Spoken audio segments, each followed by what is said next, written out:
The dust-choked road stretched endless under the merciless Wyoming sun, and Eliza Ward knew she was dying. Not from illness, from exhaustion, from shame, from the crushing weight of 9 hungry mouths she could no longer feed. Her 6-year-old daughter's whisper cut deeper than any blade. "Mama, nobody wants us, 'cause we're too many." Eliza's vision blurred. Her knees buckled. This was the end, until hoofbeats thundered behind them, and a stranger's shadow fell across their broken path. What happened next would shatter everything she believed about mercy, love, and whether a family like hers deserved a second chance. Before we continue, please drop a comment with your city or country so I can see how far this story travels. Now, let me take you back to where it all began. The September wind carried no mercy across the Wyoming plains, only dust and the hollow promise of rain that never came.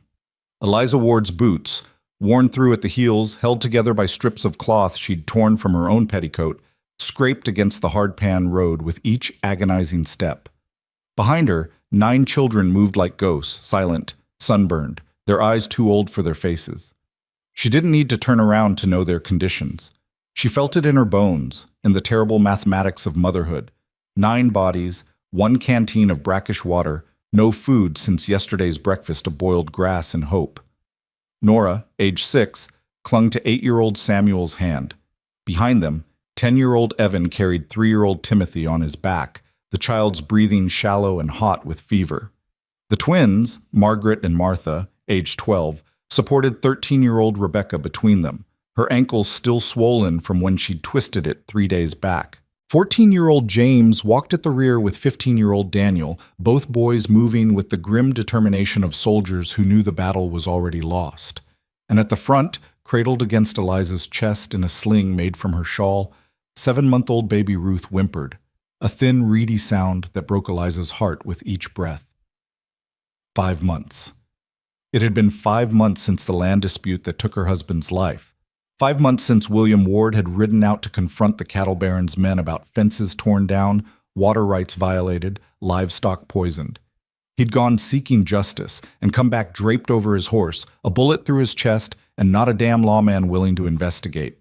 The ranch, 60 acres of hard-won grassland William's father had homesteaded, had been seized within weeks.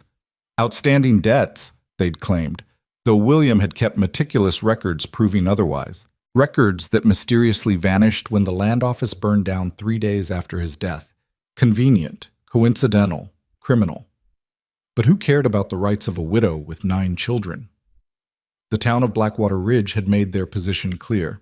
Eliza could still hear Mrs. Thornton's voice, dripping with false sympathy. "We simply don't have the resources, Mrs. Ward. 9 children. Perhaps if you'd been more, prudent in your family planning." The church had offered prayers but no shelter. The bank had offered sympathy but no credit. The neighbors had offered advice. Send the children to the orphanage. They'll be better off separated into families that can actually care for them. Separate her children. Split apart the only thing left in this world that mattered, over her dead body. So Eliza had packed what little they could carry, loaded the children into their rickety wagon, and left Blackwater Ridge before dawn, before anyone could try to take her babies by force. She'd heard of work in Laramie, a garment factory that hired widows, a boarding house that might take them in. It was 60 miles northeast, across open country, with a wagon held together by rust and prayer. The wagon had made it 37 miles before the axle snapped. That was 2 days ago. Now they walked because there was nothing else to do. Walk or die. And Eliza Ward was too stubborn to die while her children still breathed. "Mama?" Nora's voice was so small, so brittle. "Mama, I'm thirsty." Eliza's throat convulsed. The canteen had been empty since noon. The sun was a hammer, the sky an anvil, and they were being beaten between the two. "I know, sweetheart," she managed, her voice cracked and raw. "There's a creek marked on the map, just a few more miles. You said that hours ago." Daniel's voice held no accusation, just exhaustion. At 15, he'd become the man of the family by default, and the weight was crushing him. "Mama, we need to stop. The little ones can't go on." "We can't stop in the open." Eliza forced her legs to keep moving, even as her vision swam. There's no shelter, no water. We have to reach. Reach what? James appeared at her elbow, his face gaunt and dusty. Mama, there's nothing out here, just more road and more dust, and there's a town. Eliza pulled the folded map from her pocket with trembling hands. The paper was worn soft as cloth from her constant checking. Mercy Creek. It's marked right here, maybe 5 miles north. We can make it before dark, find help. The last 3 towns closed their doors on us. Daniel's voice was flat, dead. Why would this one be different? Because it has to be. Because I don't know what else to do. Because if we don't find help soon, I'm going to watch my children die one by one, and that will kill me faster than any bullet. But she didn't say any of that. Instead, she folded the map with careful precision and tucked it away. This one will be different, she said, and forced iron into her spine. Come on, let's keep moving. They walked. The sun crawled across the sky like it had all the time in the world. Eliza counted her children every few minutes, compulsively, terrified that one would simply fold up and disappear into the dust. 9. Still 9. Thank God, still 9. Baby Ruth's whimpers grew weaker, more infrequent. That scared Eliza more than crying would have. She adjusted the sling, pressed her lips to Ruth's forehead. Too hot. The baby needed water, needed food, needed things Eliza couldn't provide. Mama, I can't. Margaret stumbled, and Martha grabbed her twin's arm, both girls swaying. We're stopping. Daniel's voice brooked no argument. Mama, we're stopping right now, or someone's going to collapse. He was right. Eliza knew he was right, but the sun was still high. They were exposed on open road, and stopping meant admitting they were beaten. There, Rebecca pointed with a shaking hand toward a cluster of cottonwood trees about 100 yards off the road. Shade, at least. It took them 20 minutes to cover that 100 yards. By the time they reached the trees, Eliza's legs were shaking so badly she had to lean against a trunk to stay upright.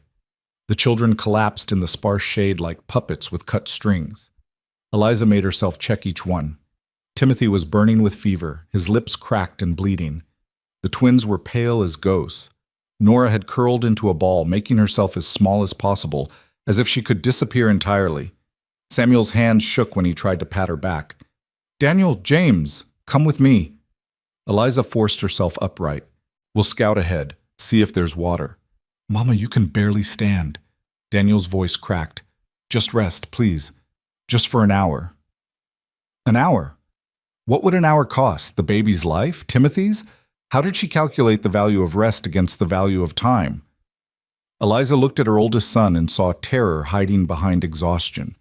He was 15 years old and he thought his mother was going to die. He was probably right. 1 hour, she whispered, and let herself sink down against the cottonwood trunk. Ruth stirred in the sling, and Eliza rocked her gently, uselessly, mother's instinct with nothing behind it but love and air. The shade was a blessing, but it couldn't erase their thirst or fill their bellies. It couldn't change the fact that they were stranded in the middle of nowhere with no help coming and no miracles left. Eliza closed her eyes just for a moment, and behind her eyelids she saw William, strong and laughing, lifting Nora onto his shoulders while the older boys chased each other around the yard, and she stirred a pot of stew that actually had meat in it. A lifetime ago. A different world. I'm sorry, she whispered to his ghost. I tried. God help me, I tried. Mama? Nora's small voice pulled her back. Mama, are we going to die? Every parent's nightmare distilled into 4 simple words from a 6-year-old's mouth.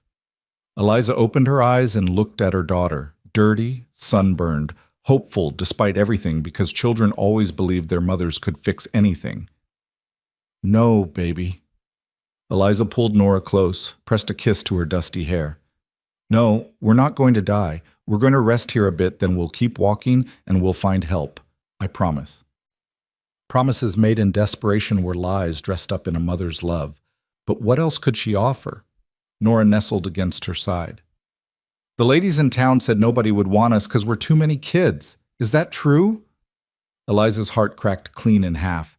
She hadn't realized Nora had heard that conversation with Mrs. Thornton. How much else had her children overheard? How many other casual cruelties had they absorbed? Those ladies were wrong, Eliza said fiercely. They were wrong and small-minded but Mama, maybe they're right.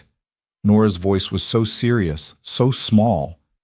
Maybe 9 kids is too many. Maybe if there were less of us, someone would help. Nora Elizabeth Ward, you listen to me. Eliza gripped her daughter's thin shoulders, forcing eye contact. Every single one of you is wanted. Every single one of you is loved. And anyone who thinks 9 is too many isn't worthy of knowing even one of you. Do you understand? Nora's lower lip trembled. Yes, Mama. But her eyes said she didn't believe it, and that broke Eliza's heart all over again. The hour passed like a held breath. Eliza dozed without meaning to, jerking awake every few minutes in a panic, counting children compulsively. 9. Still 9. Not dead yet. Keep going. Daniel was the one who shook her fully awake as the sun started its descent toward the horizon. Mama, we need to move. Eliza nodded, levered herself upright with her spine screaming in protest. Baby Ruth had gone completely silent in the sling. When Eliza touched her forehead, the baby's skin was papery and hot. Timothy's fever is worse, Rebecca reported quietly. And Mama, I don't think the twins can walk much farther. Eliza looked at her ragged band of children and did the brutal math. They couldn't stay here. No water, no food, no shelter. They couldn't send scouts ahead. She wouldn't risk splitting the family. They had to move together, or not at all. We walk, she said. Slow if we have to, but we walk. That town has to be close. It has to be. It wasn't faith. It was the only option that didn't involve giving up. And Eliza Ward had never learned how to surrender. They hauled themselves onto the road like soldiers returning from a lost battle. The sun hung lower now, painting the western sky the color of blood and gold. Beautiful, if you had the energy to notice. Deadly, if you understood what sunset meant. Darkness, cold, predators, and the absolute certainty that they couldn't survive a night in the open. They walked. Eliza counted steps instead of miles. 1 step, 2 steps, 20, 50, 100. Count the steps and don't think about the children stumbling behind you.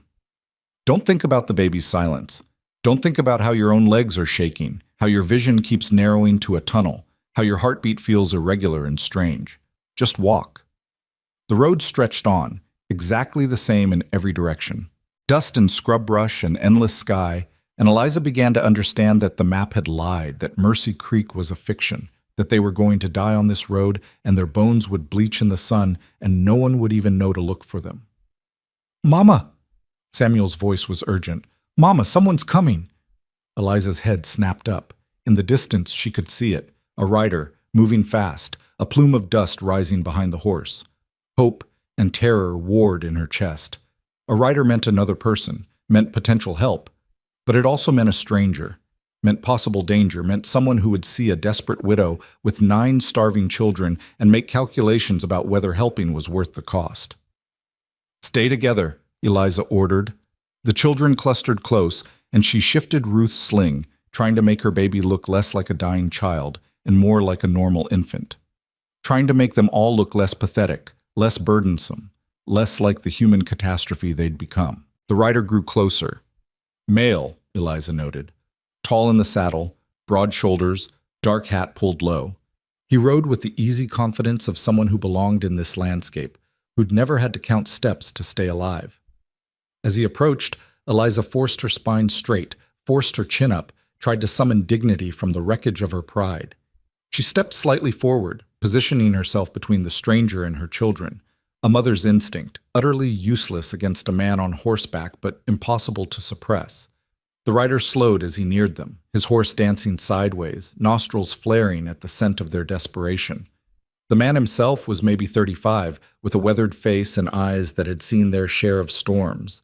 His clothes were work-worn but clean, his horse well cared for, everything about him speaking of competence and capability, everything Eliza lacked.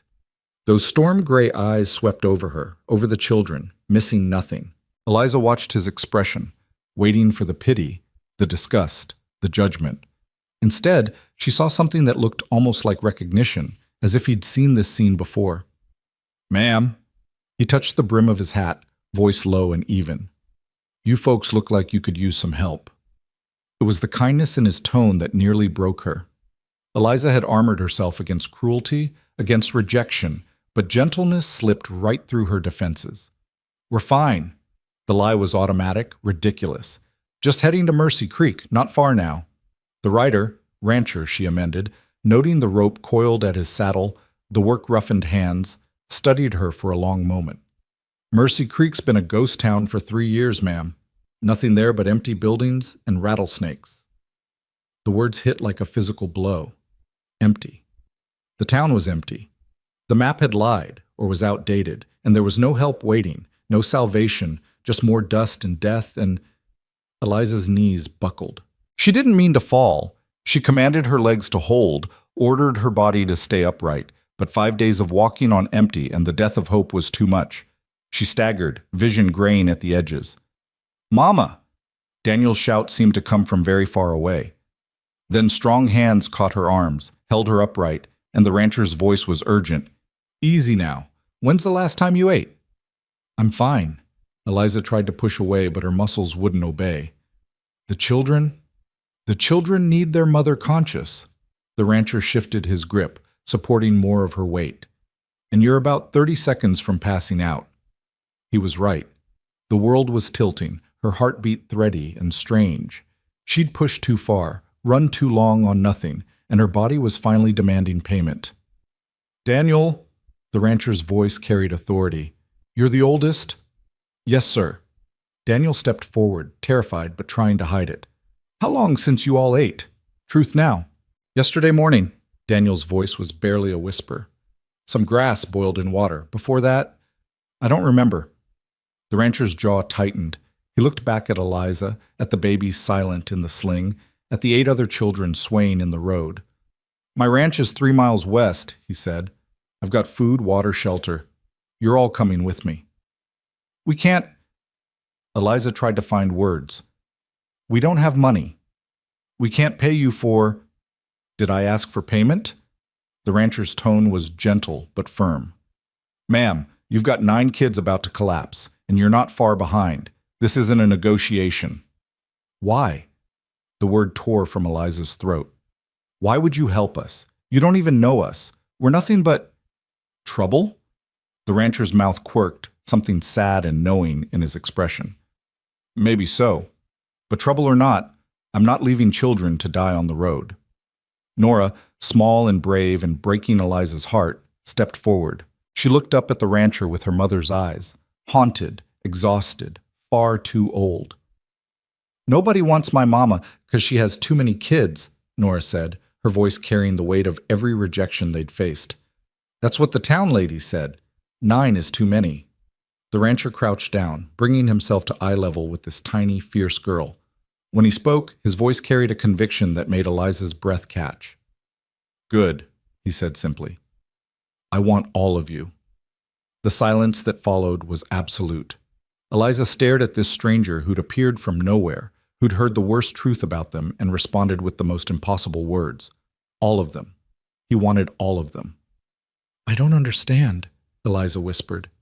The rancher stood, looked at her with those storm-gray eyes that seemed to see straight through to her shattered core. "Don't need to understand right now, ma'am. Just need to accept help when it's offered." He gestured to his horse. "The little ones can ride. The older kids and I will walk alongside. It's 3 miles, rough country, but we'll manage." "I don't even know your name." Eliza's voice was shaking. "Cade Mercer." He touched his hat again. "And you are?" "Eliza Ward." She shifted Ruth's sling. "These are my children. Daniel, James, Rebecca, the twins Margaret and Martha, Evan, Samuel, Nora, Timothy, and baby Ruth." Cade nodded to each child as they were named, as if committing them to memory. "Pleased to meet you all. Now, let's get you somewhere safe before full dark." He moved with efficiency born of experience, lifting Timothy and Nora onto the horse, securing them carefully. The older children gathered close, and when Cade started walking west, leading the horse, they followed. Because what choice did they have? Because he'd offered help when no one else would? Because sometimes you had to trust the kindness of strangers when your own strength ran out? All of the above, Eliza thought, and fell into step beside him. Why? She asked again, needing to understand. We're nothing to you. Why would you take on... She gestured helplessly at her children, at the impossible burden of 9 extra mouths. All of this? Cade was quiet for a long moment, his gaze fixed on the horizon. When he finally spoke, his voice carried old pain carefully banked. Lost someone once, he said. Someone who'd have wanted me to help folks when I could. He looked at her directly. So that's what I do. It wasn't an explanation, not really, but it was enough for now, enough to keep walking, enough to let hope, fragile, terrifying hope, kindle in her chest. They walked west as the sun bled out across the sky, and for the first time in months, Eliza Ward allowed herself to believe that maybe, just maybe, they might survive this after all. The ranch appeared on the horizon like a mirage, weathered wooden buildings silhouetted against the dying light, solid and real in a way that made Eliza's chest tighten with something dangerously close to relief. Cade's property wasn't grand or sprawling, but it had the quiet dignity of a place built by capable hands and maintained through sheer, stubborn will. The main house stood 2 stories tall, its paint faded but its structure sound. A barn leaned slightly to the left, as if tired but refusing to fall. Corrals stretched out behind, empty now in the gathering dusk, and a windmill creaked rhythmically in the evening breeze. It was the most beautiful thing Eliza had seen in months. Almost there, Cade said quietly, and Timothy stirred on the horse, lifting his fevered head. The last quarter-mile felt longer than the previous 3 combined. Eliza's legs moved through pure force of will, her body beyond exhaustion into that strange, floating space where pain became abstract. Beside her, Daniel stumbled, caught himself, kept walking. Behind them, the twins leaned on each other, 2 halves of a whole barely managing to stay upright.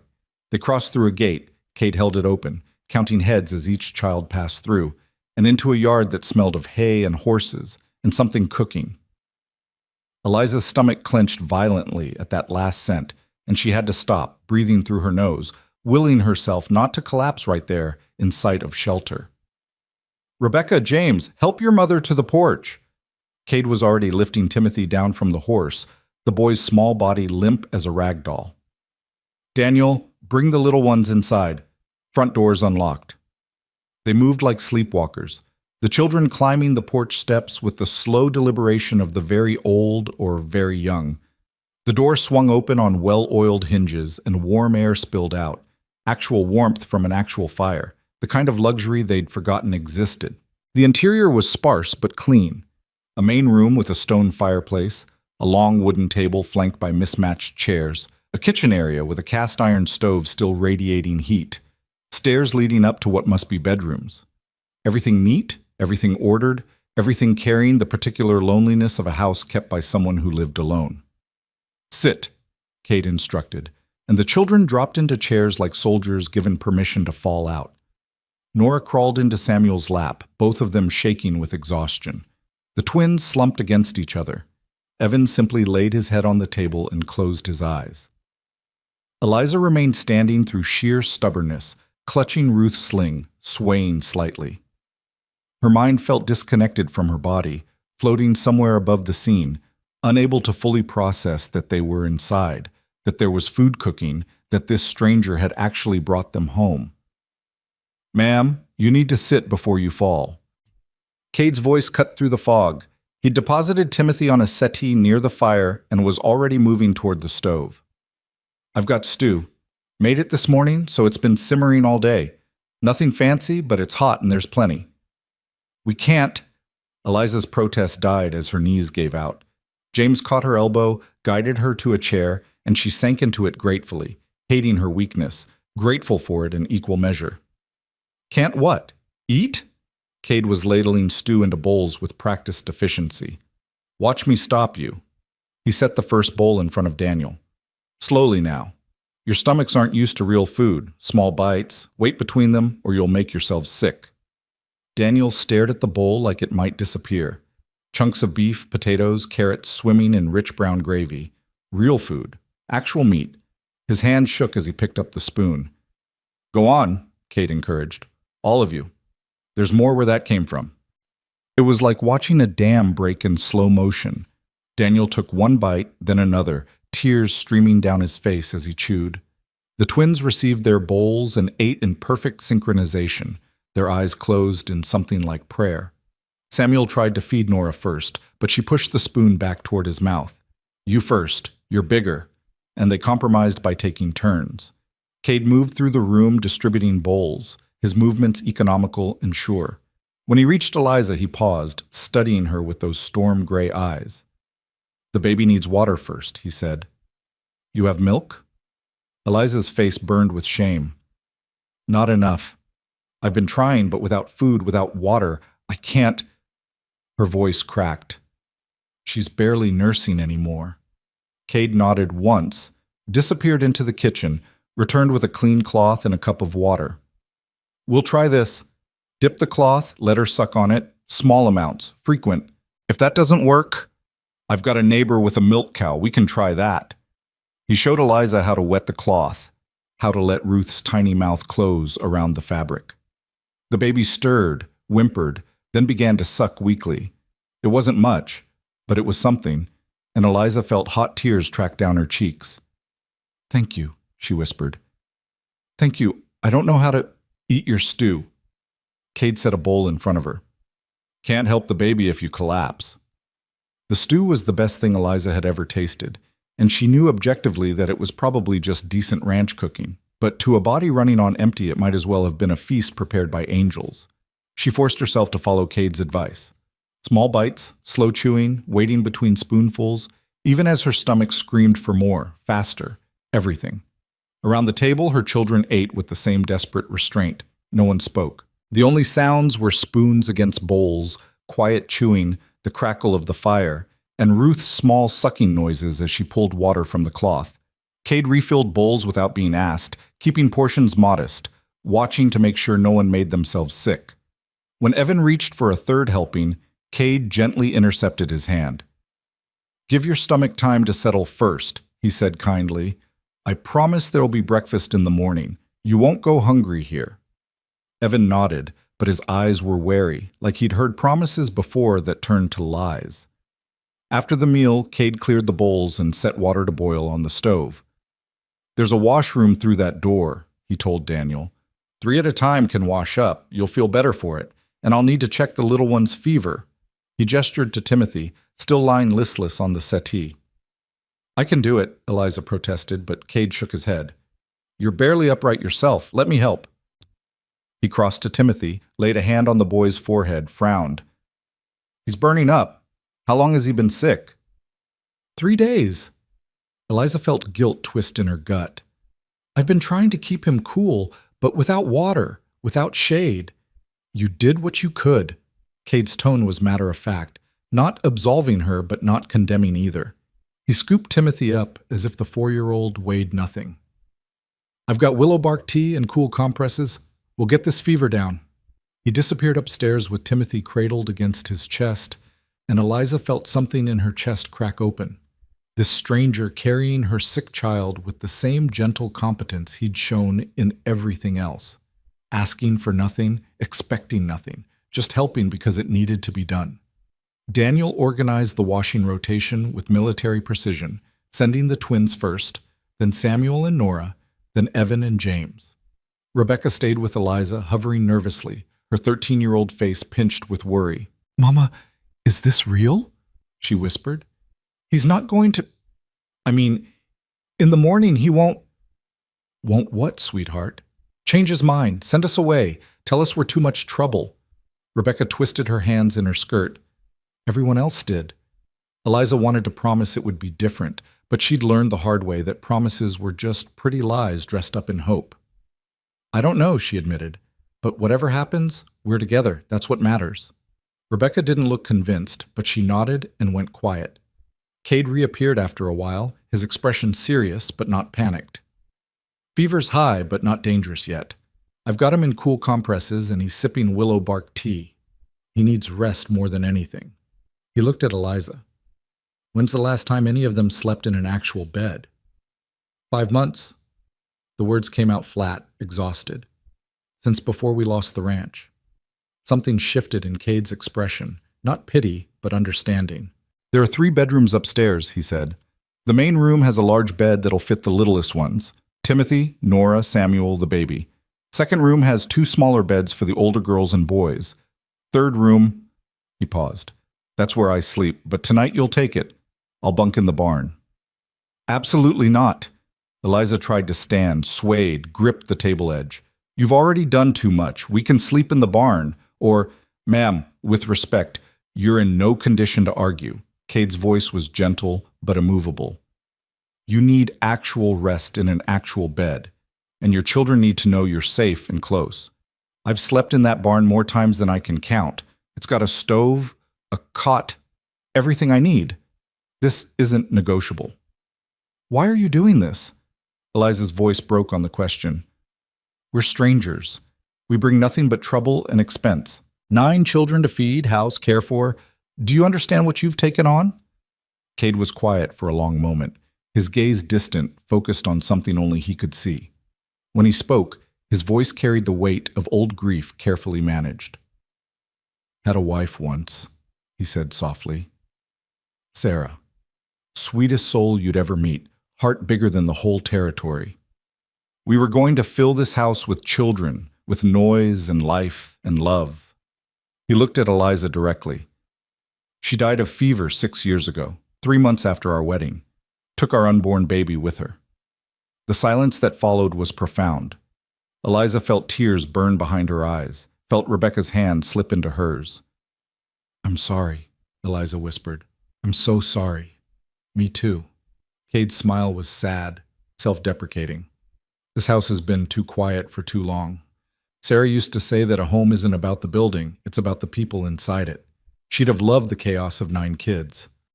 He looked around at the children who'd gone silent, listening. So when I saw you all on that road, desperate and hungry and trying so hard to keep going, I thought about what Sarah would have wanted, and she'd have wanted me to help. So that's what I'm doing. We're not a charity project, Daniel said quietly, his young voice trying for dignity. We can work. We can earn our keep. I don't doubt it. Cade met the boy's eyes with respect.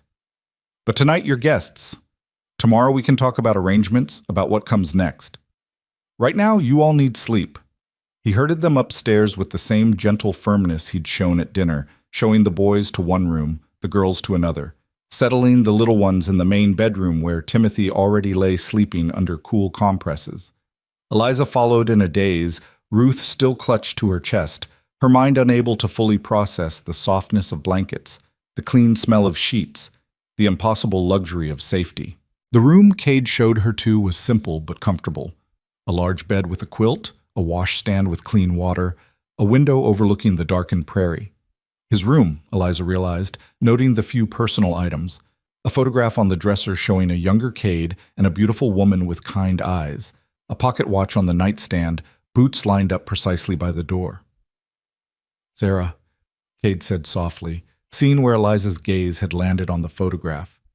She'd have liked you, would have admired your strength, traveling alone with 9 children, refusing to give up.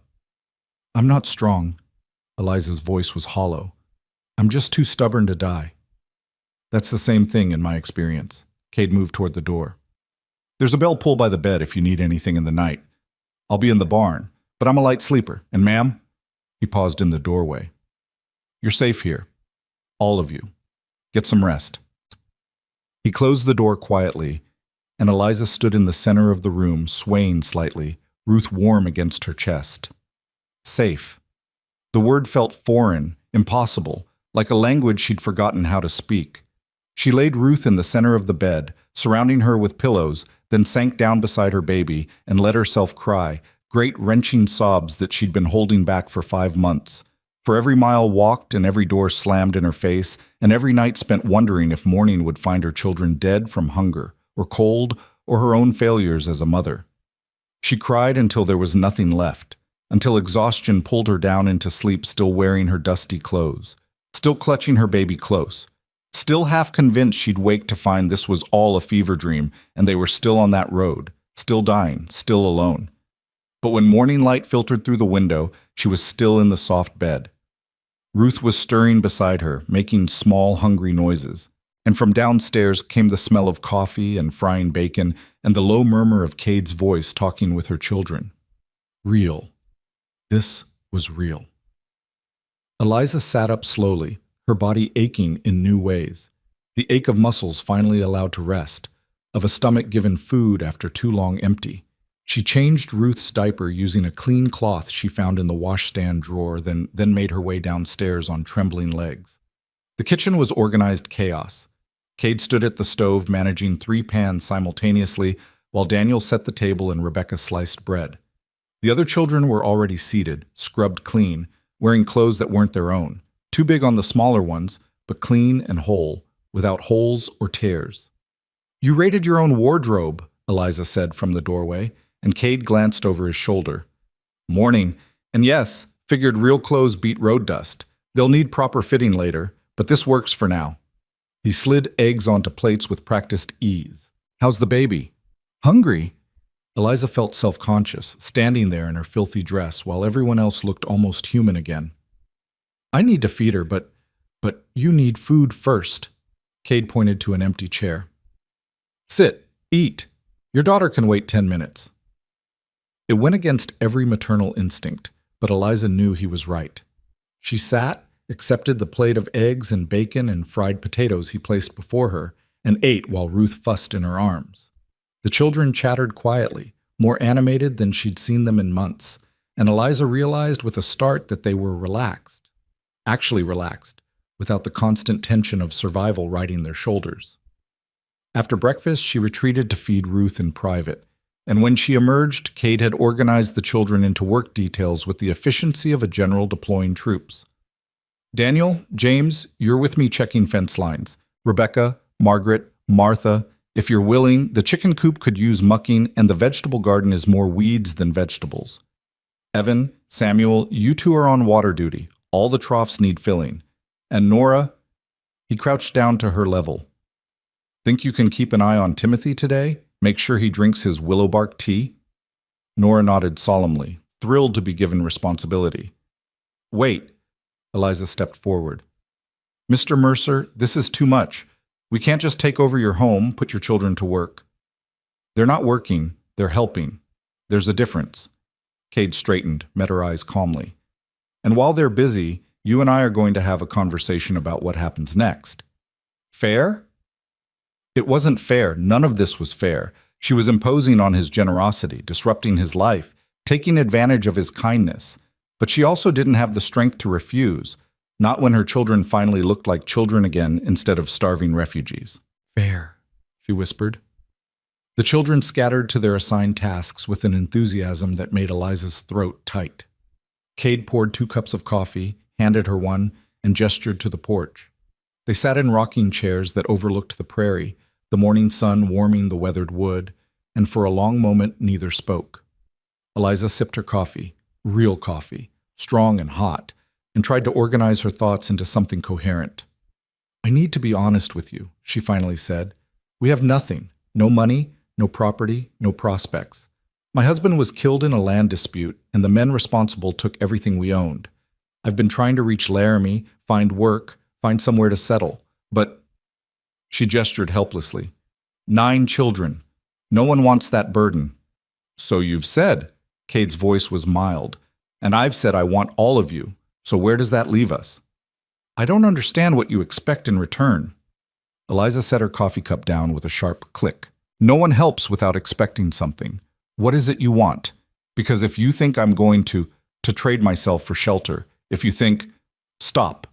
Cade's voice was sharp enough to cut through her rising panic. Ma'am, I'm going to say this once clearly. I don't expect anything inappropriate from you or anyone else. What I'm offering is straightforward. Room, board, safety, for you and your children while you figure out your next steps. That's it. There's no such thing as charity without strings attached. Then call it something else. Cade leaned back in his rocker, his expression thoughtful. Call it hiring help. I run this ranch alone and it's too much for one man. Your older boys are strong. They can help with livestock, mending fence, all the work that's been piling up. Your older girls clearly know their way around a household. You yourself. He gestured at the house behind them. This place hasn't seen a woman's touch in 6 years. It could use it. So we work as hired hands. Eliza tried to wrap her mind around it.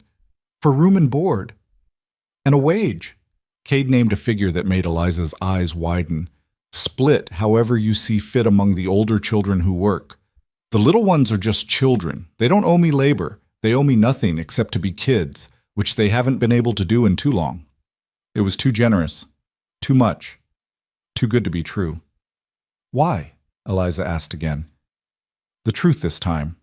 Not grief over your wife, not just kindness. Why would you tie yourself to a widow and 9 children?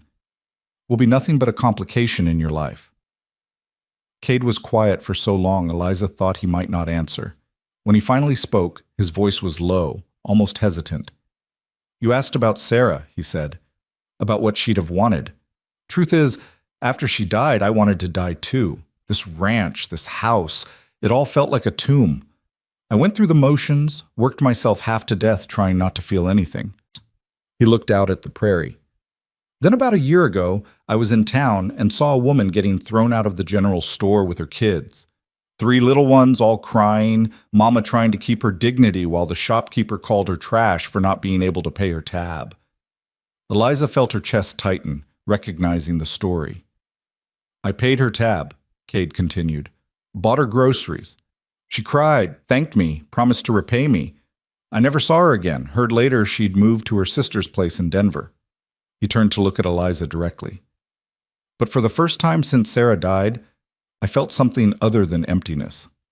Felt like maybe I could still do something good in this world, even if I couldn't save the person I loved most. So we're... what? A replacement for your grief? No. Cade's voice was firm. You're people who need help, and I'm someone who can provide it. That's all. No hidden motives, no expectations beyond honest work for fair compensation. And if that's not enough, if you still can't trust it, he stood, looked down at her.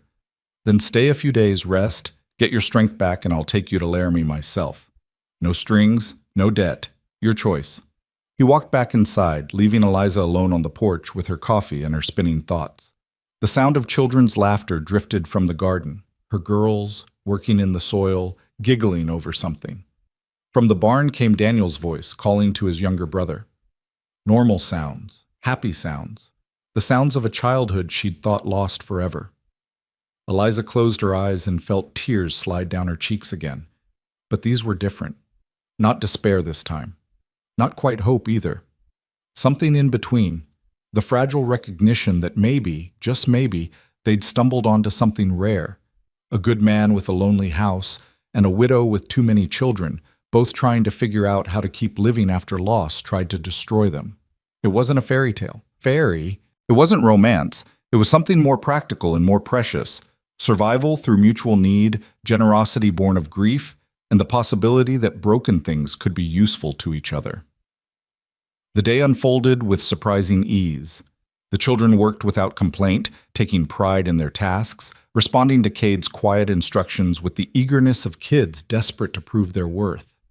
Eliza found herself drawn into the rhythm of the household, washing clothes, organizing the kitchen, discovering where Cade kept things, and silently noting what needed mending or replacing. It should have felt intrusive, going through a stranger's home. Instead, it felt oddly natural, like slipping into a role she'd been made for. By late afternoon, the house smelled of bread baking and stew simmering, and when the children tumbled in dusty and tired but smiling, Eliza realized they'd all survived a full day. Together, safe. That night at dinner, Cade complimented the bread, and Rebecca beamed. Daniel reported on fence repairs with the seriousness of a foreman, and Cade listened attentively, asking questions, treating the 15-year-old like an equal. The younger children's eyes were bright, their cheeks less hollow, Timothy's fever finally broken, and the boy demanding seconds. After the meal, as dishes were cleared and the children prepared for bed, Nora approached Cade shyly. Mr. Mercer? Her small voice was hesitant. Are we really allowed to stay? For more than tonight? Cade knelt down, meeting her at eye level. You're really allowed to stay, for as long as your mama decides you should. Forever? Nora's eyes were huge with hope and fear. That's up to your mama. Cade glanced at Eliza. But you're welcome here as long as you need to be. Nora threw her arms around his neck in an impulsive hug, and Eliza saw Cade's expression crack. Surprise, pain, something tender and broken and healing all at once. He patted the little girl's back gently, then sent her off to bed with a smile that didn't quite hide the wetness in his eyes. Later, after the children were asleep and the house was quiet, Eliza found Cade on the porch again, staring out at the star-filled sky. You didn't have to be so kind to her, Eliza said softly. To any of them. Yes, I did. Cade's voice was rough. They're good kids who've been through hell. They deserve kindness. They're going to get attached. Eliza wrapped her arms around herself. And when we leave, whenever that is, it's going to hurt them. Maybe. Cade didn't look at her. Or maybe they'll remember that someone cared, even temporarily. That's worth something, isn't it? Eliza didn't have an answer for that. She stood beside him in the darkness, listening to the prairie wind and the distant call of a nightbird, and wondered how long this fragile peace could possibly last. 3 weeks passed like water through cupped hands, precious, impossible to hold, gone before Eliza could fully believe they'd been real. The ranch settled into rhythms that felt almost normal. Breakfast at dawn, work through the morning, midday dinner around the long table, afternoon chores, supper as the sun painted the western sky in shades of gold and crimson. The children filled the house with noise and life, exactly as Cade had said Sarah would have wanted, and slowly, so slowly Eliza almost didn't notice. The sharp edges of their desperation began to soften. Daniel and James worked alongside Cade from sunup to sundown, learning to mend fence and manage livestock with the intensity of boys determined to prove their worth. Rebecca took over the kitchen with quiet efficiency, and the twins transformed the neglected vegetable garden into something that might actually produce food come harvest. Even little Nora had her role, mothering Timothy and baby Ruth with fierce tenderness, singing to them in a voice that reminded Eliza painfully of her own mother, dead these 10 years.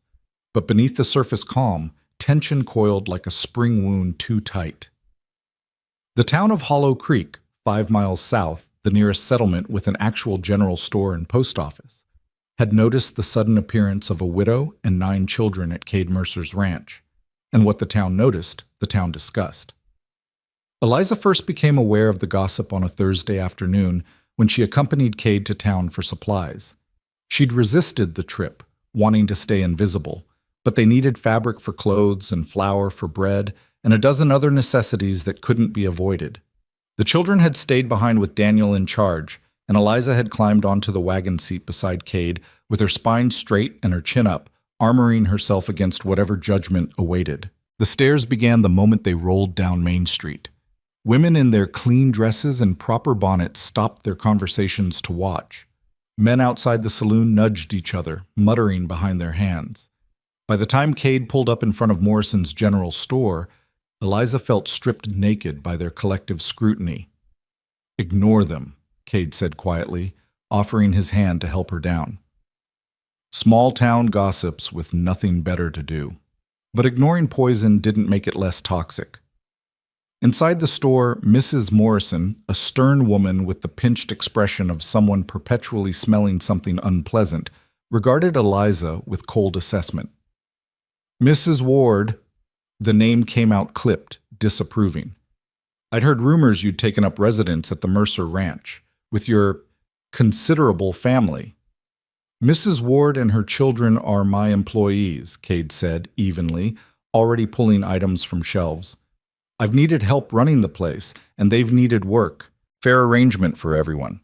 I'm sure. Mrs. Morrison's tone suggested she thought it anything but fair. Though I wonder what your dear departed Sarah would think of such an arrangement. A widow and 9 children moving into a bachelor's home.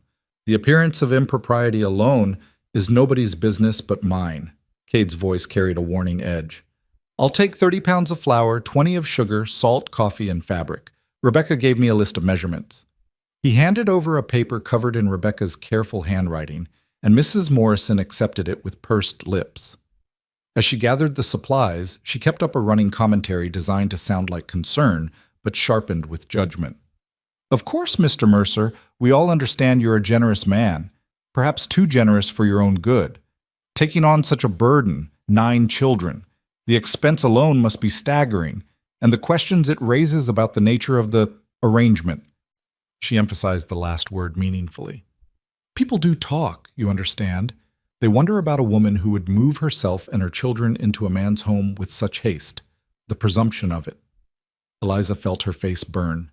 She'd known this was coming, had prepared herself for it, but the reality of standing in a public store being dissected like a specimen still made her want to sink through the floorboards. The presumption, Cade said coldly, is thinking you have any say in how I run my ranch or who I employ. Mrs. Morrison, if you'd rather not have my business, I can take it to Garrett's in the next county. Your choice. Mrs. Morrison's mouth snapped shut. Garrett's was a full day's ride away, and everyone knew Morrison's general store survived on rancher business like Cade's. She finished gathering supplies in frigid silence, calculated the total with sharp, angry movements, and accepted Cade's payment without another word. Outside, loading the wagon, Eliza finally found her voice. I'm sorry. I've brought scandal on you. The town thinks that we're... She couldn't even say it. The town thinks what small-minded people always think when they see something that doesn't fit their narrow view of propriety. Cade secured the last crate with quick, angry movements. Let them talk. It doesn't change the truth. But it affects you, your reputation, your standing in the community. My standing? Cade laughed, harsh and bitter. Eliza, I'm a widower who's been half dead for 6 years. Before you and your children arrived, people looked at me with pity. Now they look at you with judgment. I know which I prefer. That's not fair to you. Nothing about life is fair. Cade climbed onto the wagon seat, offered his hand to help her up. But you and those kids are the first thing that's felt right in a long time. So let the gossips whisper. They'll find something else to talk about eventually. But the gossips didn't move on. If anything, the whispers intensified. 2 days after the trip to town, Reverend Ashford rode out to the ranch, his expression grave and his intentions transparent.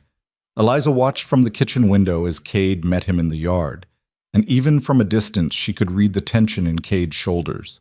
She couldn't hear the conversation, but she could imagine it well enough. The impropriety of the situation, the damage to both their reputations, the impact on the children growing up in a household of sin. The Reverend's hands moved in emphatic gestures, and Cade's responses were clipped, controlled, his anger barely leashed. When the Reverend finally rode away, Cade stood in the yard for a long moment before stalking into the barn. He didn't emerge for hours, and when he did, his knuckles were scraped bloody from what looked like a violent encounter with a fence post or barn wall.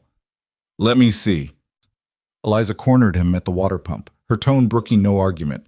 She cleaned his hands with careful efficiency, wrapping the worst of the splits with clean cloth. What did the Reverend say? Nothing worth repeating. Cade's jaw was tight. Religious justification for small-minded bigotry, dressed up in concern for our immortal souls. He wants us to leave. He suggested that if you insisted on staying, the proper thing would be for us to marry, to legitimize the arrangement and stop the scandal. Cade's laugh was sharp. Because apparently 9 children living in my house is only acceptable if I've claimed ownership of their mother through a legal contract. The words hung between them, awkward and charged. Marriage. The idea was absurd. They barely knew each other, were bound only by circumstance and necessity, had no feelings beyond mutual respect and practical partnership. And yet, standing there with her hands still resting on his bandaged knuckles, Eliza felt something flutter in her chest. Something dangerous and unwelcome and utterly inappropriate. That's ridiculous, she said, releasing his hands and stepping back. We're employer and employee, that's all. That's what I told him. Cade flexed his fingers, testing the bandages. He didn't believe me. Said if we weren't willing to marry, then clearly there was something shameful about the arrangement. That decent people would do the right thing, and our refusal proved we weren't decent. So we're damned if we do and damned if we don't. Eliza felt fury rise in her throat. We marry, and they say I trapped you. We don't marry, and they say we're living in sin. There's no winning. No, Cade agreed. There's not. Which is why I stopped caring what they think. He met her eyes directly. The question is whether you can do the same. Could she? Eliza had spent her whole life caring what people thought, measuring her worth by community approval, shaping herself to fit their expectations. But community approval hadn't saved her husband or protected her children or kept them from starving on a dusty road. Community approval was a luxury she couldn't afford. "I can try," she said quietly. The days after the Reverend's visit carried a new weight. The older children had heard enough to understand they were the subject of town gossip, and it showed in little ways. Rebecca's shoulders hunched when she thought no one was watching, Daniel's jaw tight with suppressed anger, the twins whispering together in corners. Even little Nora seemed subdued, asking fewer questions, laughing less freely. It was James who finally broke, 2 weeks later, after a trip to town with Cade for blacksmith supplies. He came home with a split lip and skinned knuckles, and when Eliza demanded an explanation, he exploded. "They called Mama a whore!" The 14-year-old's voice cracked with rage and tears. "Said she was trading herself for a roof, said we were all bastards living off Mr. Mercer's charity, and He'd punched the banker's son, apparently, given the older boy a bloody nose before Cade had pulled them apart. And now James stood in the kitchen shaking with adrenaline and shame, expecting punishment, expecting to be told he'd made things worse. Instead, Cade clapped him on the shoulder. "Good right hook. Your father teach you that?" James blinked, confused. Yes, sir, before he died." "He taught you well. But next time, wait until there aren't witnesses. Less trouble that way." Cade's expression was grim. "I'm sorry you had to hear those things. They're lies, all of them, and anyone with eyes can see it. But people believe what they want to believe. It's not fair." James's voice was thick with unshed tears. "Mama's the strongest person I know. She kept us alive, kept us together when everyone else said to split us up. And they act like we're garbage," Daniel supplied flatly from the doorway. "They act like we're garbage they wish would disappear." The silence that followed was heavy with shared pain.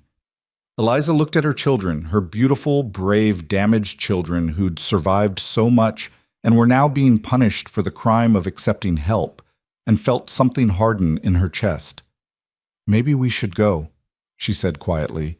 "Move on to Laramie like we planned. I can find work, we can—" "No!" The chorus came from multiple voices at once. Daniel, Rebecca, even little Nora shaking her head vehemently. "This is home," Nora said simply. "We don't want to leave home." "But if staying here means you're going to be treated like what we've been treated everywhere?" Rebecca's voice was sharp. "Mama, there's nowhere we can go where people won't judge us. At least here we have shelter and food. And someone who—" She glanced at Cade. "Someone who doesn't see us as a burden." "Your daughter's right." Cade moved to the stove, started preparing the evening's coffee with practiced motions. "Running won't solve anything. The gossips will follow you, create new stories, make up new sins. At least here, you've got a roof and work and—" He paused. "And me, for what that's worth." It was worth more than he knew, more than Eliza could articulate. But before she could find words, the sound of hoofbeats in the yard interrupted them. Multiple horses, moving fast. Cade's expression went cold. "Daniel, take the kids upstairs. Eliza, stay here." He pulled a rifle from its mount above the door, checked the load with quick, competent movements. "What's happening?" Eliza's heart hammered against her ribs. "Don't know yet, but men riding fast at dusk usually means trouble." Cade moved to the door, cracked it open, peered out. 3 riders. Can't see faces yet, but— His voice went flat. "Ah, hell, it's the land agents." Eliza's blood turned to ice. Land agents, the same breed of vultures who'd helped destroy her life once before. "What do they want?" "With us? Nothing good." Cade handed her a smaller pistol from his belt. "You know how to use this?" "William taught me." Eliza took the weapon, her hands surprisingly steady. "I'm not shooting anyone unless they try to hurt my children." "Fair enough." Cade stepped onto the porch, rifle held loosely but ready. "Let's see what they want." The riders resolved into 3 men as they approached.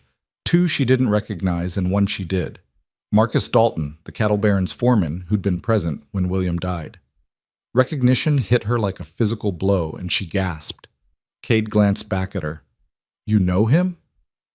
"He was there," Eliza whispered, "when they killed William. He stood by and watched and did nothing." Cade's expression went from cold to glacial. When he turned back to face the riders, his voice carried the weight of barely controlled violence. "Dalton, you're not welcome here. Turn around." Dalton, a big man with mean eyes and a mouth that curled in perpetual disdain, laughed. "Now, Mercer, is that any way to greet neighbors? We're just here with some friendly advice." "I don't need advice from men who murder homesteaders and steal their land." Cade's rifle shifted slightly, not quite aiming, but close. "Say what you came to say and leave." The two men flanking Dalton shifted in their saddles, hands moving toward their own weapons. The tension ratcheted up another notch, violence humming in the air like electricity before a storm. "We've been hearing interesting things," Dalton said, his tone conversational but his eyes hard, "about you taking in a certain widow and her extensive family. Same widow whose husband got himself killed over a property dispute last spring.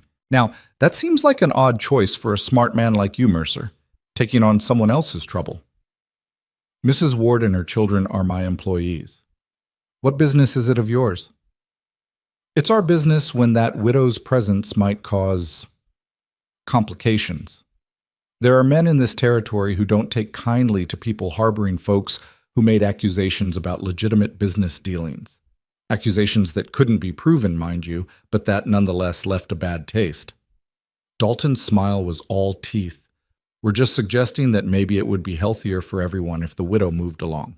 Took her brood somewhere else, before anyone gets hurt." Behind Cade, Eliza felt rage override fear. These men had killed her husband, stolen her home, and now they had the audacity to threaten her children.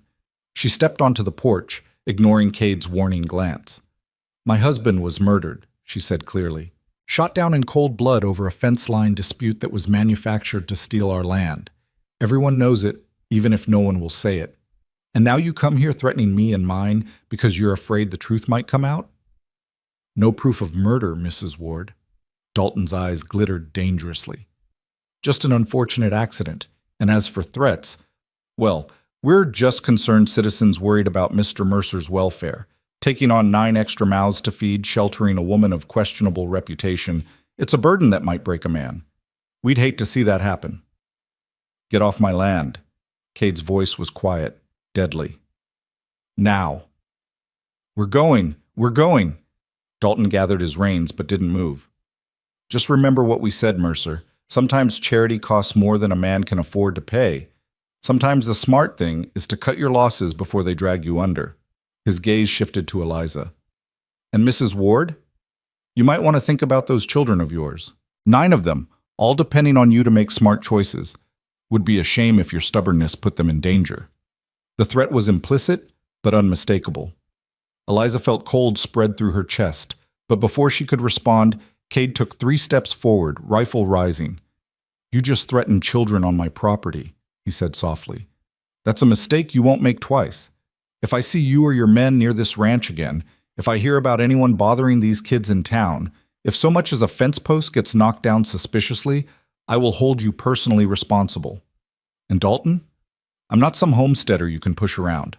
I've got friends in the territorial government, connections you can't touch, and enough money to make your life very difficult. So choose your next move carefully." The standoff held for a long, tense moment. Then Dalton spat in the dirt, wheeled his horse, and galloped off with his men trailing behind. The dust they kicked up hung in the evening air long after the hoofbeats faded. Cade stood frozen on the porch, rifle still raised, every muscle tight with suppressed violence. Eliza watched him, watched the tremor in his shoulders that spoke of adrenaline and rage, and understood suddenly that this quiet, gentle man was capable of dangerous things when pushed. "Cade," she touched his arm gently. "They're gone." He lowered the rifle slowly, exhaled shakily. "They'll be back. Maybe not them specifically, but someone. They're testing boundaries, seeing if I'll fold." "Will you?" Eliza's voice was small. "If it comes down to it, if they really threaten you or the ranch or..." No. Cade turned to face her, his eyes still storm-dark but certain. I won't fold. I won't send you away, and I won't let them hurt your children. That's not who I am. Even if it costs you everything? Everything was already gone, Cade said quietly. You and those kids gave me something to protect again. Gave me a reason to care whether I lived or died. So no, I won't give that up just because some hired thugs tried to scare me. Eliza felt tears threaten and blinked them back furiously. This isn't your fight. We've brought nothing but trouble. Stop. Cade's hand cupped her cheek, the gesture startling them both. He dropped it quickly, stepped back, but the warmth of his palm lingered on her skin. Stop apologizing for existing, Eliza. You're not trouble. You're a woman trying to keep her family safe, and I'm a man trying to do something good with the life I have left. That's all. Before Eliza could respond, childish screams erupted from inside the house. High, terrified, urgent. Both adults spun toward the door as Daniel burst through it, his face white with panic. It's Evan! He fell in the creek! He's being swept away! Time fractured. One heartbeat, Eliza was standing on the porch. The next she was running, dress hiked up, heart slamming against her ribs. The creek, swollen from recent rains, running fast and cold and deadly, curved behind the property. How had Evan gotten there? Why had no one been watching him? Questions for later. Right now, just run. She reached the creek bank in time to see her 10-year-old son tumbling in the current, his head going under, bobbing up, his arms flailing desperately. He'd gone too far out, gotten pulled into the deep channel, and the current was dragging him downstream toward where the creek narrowed between jagged rocks. Evan! Eliza's scream tore from her throat. She started into the water, but Daniel grabbed her arm. Mama, no, you can't swim that well. You'll both drown. A splash interrupted him. Cade had hit the water at a full sprint, diving into the current with no hesitation, no thought for safety. Eliza watched in frozen horror as he disappeared beneath the roiling surface, as seconds stretched into eternity, as her son's head went under again and didn't come up. Then Cade surfaced. Evan clutched against his chest, fighting the current that tried to rip them both downstream. He was strong, Eliza realized. Years of ranch work had built muscle and endurance, but the creek was stronger. It pulled them toward the rocks, toward the narrow chute where the water funneled through with enough force to shatter bones. The rope! Daniel was already running back toward the barn. I'll get the rope! But there wasn't time. Cade and Evan were seconds from the rocks, and once they hit that chute, they'd be lost. Eliza made a split-second decision born of desperation. She grabbed a low-hanging cottonwood branch, leaned as far over the water as she could, and screamed Cade's name. He saw her, saw what she was doing, and angled toward the bank with powerful strokes. The current fought him every inch, but he was fighting back with everything he had. One arm locked around Evan, the other clawing through the water, 3 feet from the branch, 2 feet. The rocks loomed, water churning white and violent. Eliza's fingers brushed Cade's outstretched hand. Missed. He went under, and she thought that was it. They were gone. She'd lost another person she cared about. The realization hit as Cade's head broke the surface again, as his hand closed around her wrist in a grip that sent pain shooting up her arm. She grabbed the branch with her other hand, felt her shoulder scream in protest as his full weight plus Evan's pulled against her, felt herself sliding toward the water. Then other hands grabbed her, Daniel and Rebecca, anchoring her, pulling back. Between them, they hauled Cade and Evan close enough to the bank that Cade could find purchase, could drag them both onto solid ground before collapsing, coughing water, his shoulder torn open where a submerged rock had caught him. Evan vomited creek water and sobbed. Cade just lay on his back gasping, blood spreading across his shirt, his face gray with exhaustion and pain. You're hurt. Eliza was already stripping off her shawl, pressing it to the wound. The gash was deep, ragged, bleeding heavily. You need a doctor. No time, just bind it tight. Cade's voice was thread-thin but steady. The boy, is he? I'm okay. Evan was crying, shaking, but alive and breathing. I'm sorry. I just wanted to catch a fish for dinner, and I slipped. And, hush! Eliza wanted to scold him, to shake him for being so reckless, but relief overwhelmed anger. You're safe. That's all that matters. She bound Cade's shoulder as tightly as she could while Daniel and Rebecca helped him to his feet. The walk back to the house took forever, Cade leaning heavily on Daniel, his face twisted with pain he was trying desperately to hide from the children who'd gathered in a frightened cluster. Inside, Eliza cleared the kitchen table and made Cade lie down while she assessed the damage. The wound was worse than she'd thought. Not just torn skin, but damaged muscle, the kind of injury that could cripple if not treated properly. "This needs stitching," she said quietly. "Real doctoring, not just field medicine." "Can't afford the gossip." Cade's voice was strained. "Having the doc out here, him seeing you and the kids, it'll just fuel more rumors." "I don't care about rumors. You're bleeding." "Then you stitch it." Cade's eyes found hers. "You've done medical work before. I've seen you with the kids when they're sick. You can do this." Eliza wanted to protest, but he was right. She'd learned basic field medicine by necessity, had stitched her husband's injuries more than once. Her hands were steady, her knowledge sufficient. What she lacked was courage, the courage to hurt someone she cared about, even to heal them.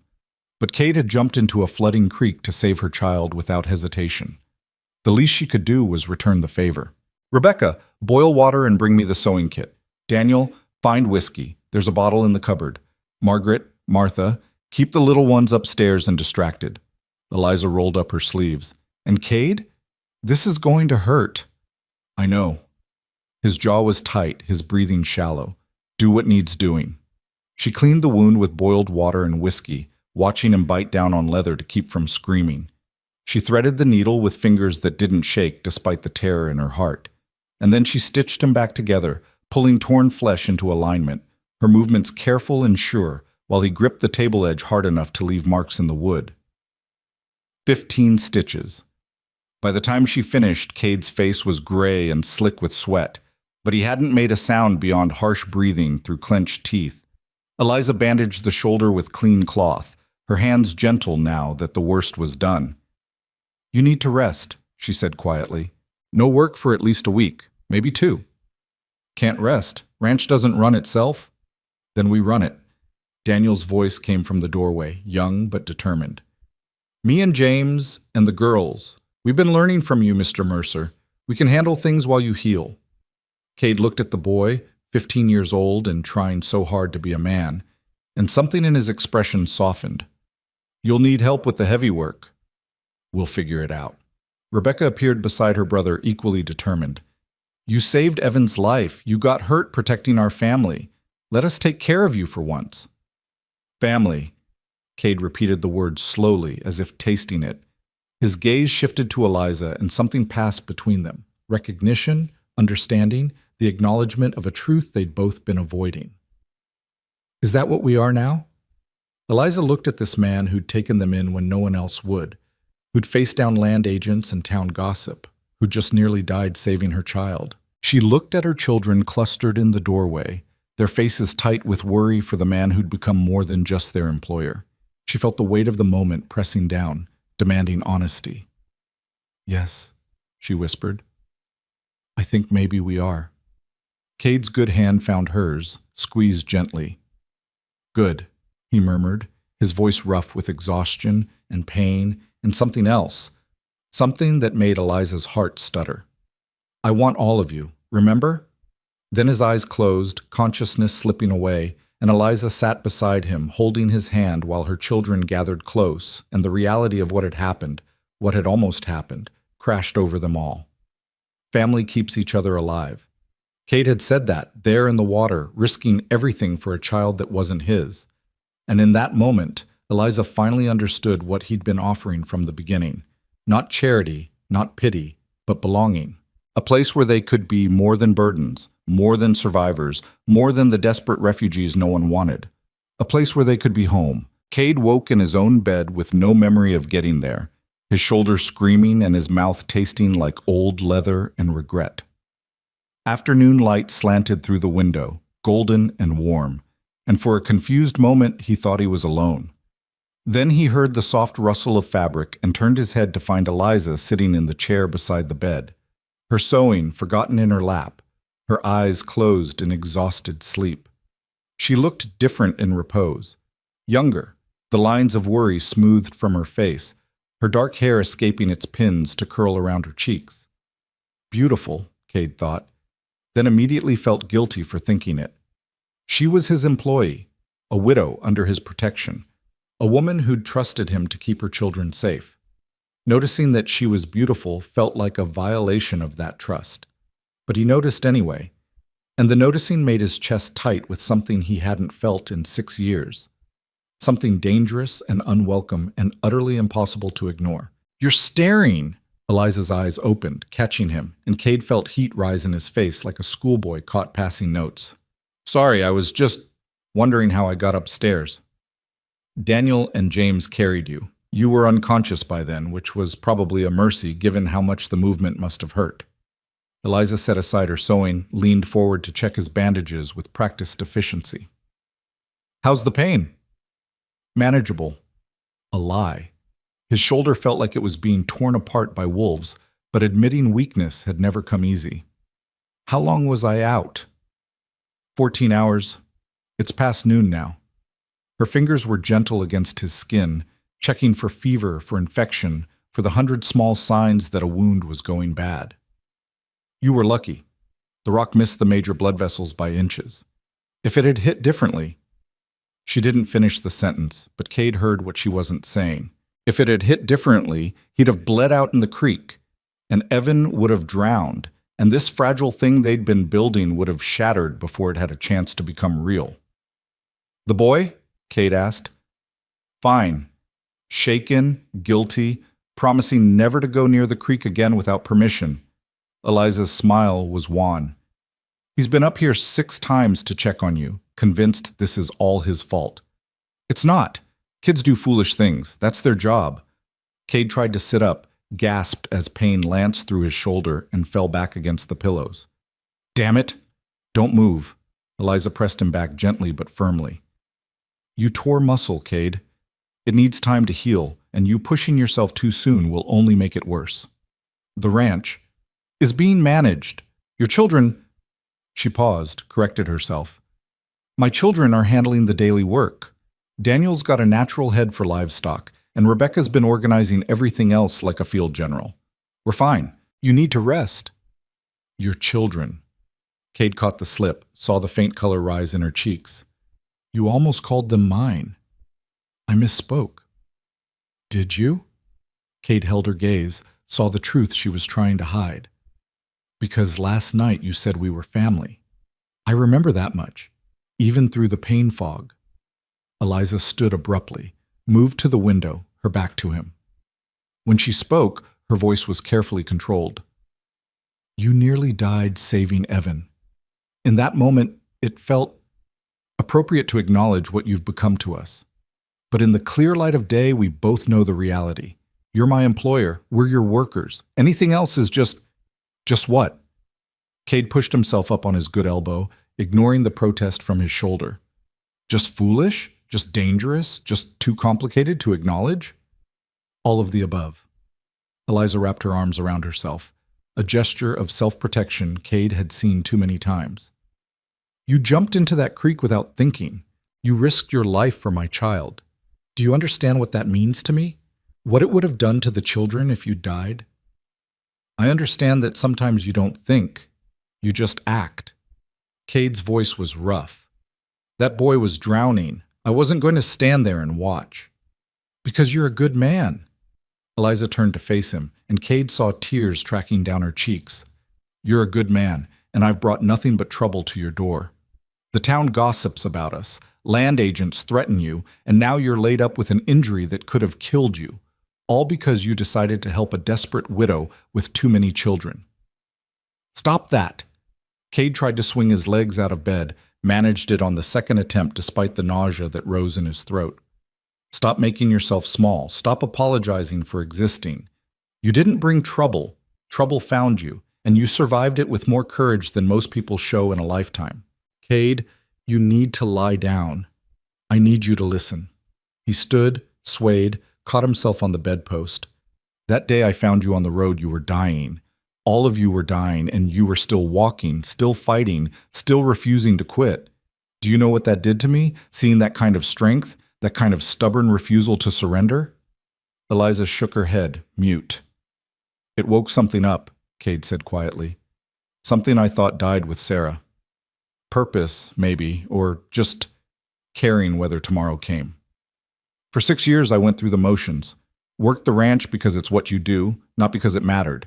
Ate because bodies need fuel, not because food tasted good. Existed without living, and I didn't even realize how hollow that was until you and your children filled this house with noise and chaos and life. We're not your second chance at the family you lost. Eliza's voice broke. We can't be that for you. It's not fair to anyone. You're right. You're not Sarah, and those children aren't the babies I never got to have. Cade took a step toward her, his good hand extended. But you're something else. Something I didn't expect and didn't plan for and can't seem to stop wanting. You're brave and fierce and so damn strong it makes my chest ache. And those kids, they're good people growing up under impossible circumstances and watching them heal, watching them become children again instead of survivors. Eliza, that matters. It matters more than anything has mattered in years. This is a bad idea.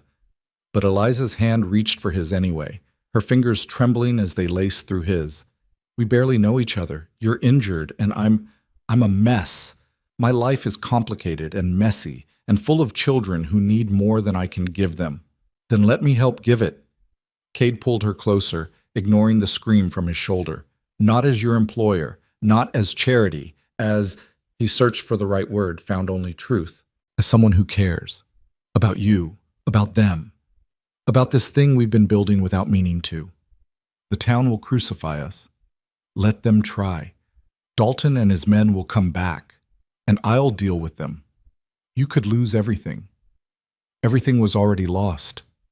Cade cupped her face with his good hand, his thumb brushing away her tears. You gave it back to me. So whatever comes next, whatever trouble follows, we face it together, if you'll have me. Eliza looked at him with those dark eyes that had seen too much pain, too much loss, and Cade saw the war being fought behind them, fear versus hope, self-protection versus trust, the safe choice of staying detached versus the terrifying possibility of letting someone in. I don't know how, she whispered. After William died, after everything that happened, I don't know how to let myself care again. Don't know how to risk it. Neither do I. Cade's voice was rough with honesty. Sarah's death broke something in me. Trusting that life won't rip away everything I love again. That's not easy. But Eliza, you're already here. Your children are already here. I already care, and pushing you away won't make that hurt less if something goes wrong. It'll just mean I wasted whatever time we had being too scared to take the chance. That's not rational. No. Cade smiled, sad and hopeful in equal measure. It's not. But since when is caring about someone rational? Eliza let out a shaky laugh, then did something that surprised them both. She stepped into his space, rested her forehead against his good shoulder, and let herself be held. Carefully, mindful of his injury, Cade wrapped his arm around her and felt something slot into place in his chest. Something that had been missing so long, he'd forgotten it existed. They stood like that for a long moment, not quite embracing but no longer separate. Two people who'd been broken by loss learning slowly how to fit together. Then a knock on the door made them spring apart like guilty teenagers. Mama? Nora's small voice came through the wood. Is Mr. Mercer awake? We made soup. Eliza wiped her eyes quickly, smoothed her hair, tried to look like she hadn't just been standing in an injured man's arms contemplating impossible things. Yes, sweetheart. Come in. The door opened to reveal not just Nora, but all 9 children, crowded in the doorway like a worried delegation. Daniel held a tray with a bowl of soup and bread. Rebecca had fresh bandages, the twins carried water, and the younger ones just stared at Cade with wide, anxious eyes. We thought you might be hungry, Daniel said, his voice carefully neutral in that way teenagers use when they're pretending not to have feelings. And Mama said your bandages need changing. That's very thoughtful. Cade looked at Eliza, saw her fighting not to laugh at the absurdity of the moment, and felt his own smile tugging at his mouth. Though I'm not sure I need quite so many nurses. We wanted to help. Evan's voice was small, guilty. Since it's my fault you got hurt. It's not your fault, son. Accidents happen. Cade moved back toward the bed, sat down before his legs could betray him. But I appreciate the concern. The children filed in, arranging themselves around the room with the careful choreography of people who'd learned to share small spaces. Daniel set the tray on the bedside table. Rebecca laid out bandages with professional precision, and the younger ones simply settled on the floor like puppies seeking reassurance that the pack was intact. Watching Eliza change his bandages while surrounded by her children, their children, his treacherous mind whispered. Cade felt something settle in his chest. This, he thought, this is what living feels like. Not just existing, not just going through motions, but being part of something messy and complicated and utterly real. Mr. Mercer? Nora's small hand touched his good arm. Are you going to be okay? You're not going to die like Papa did, are you? The fear in her voice made Cade's chest ache. I'm going to be fine, sweetheart. Just need some rest and time to heal. I'm not going anywhere. Promise?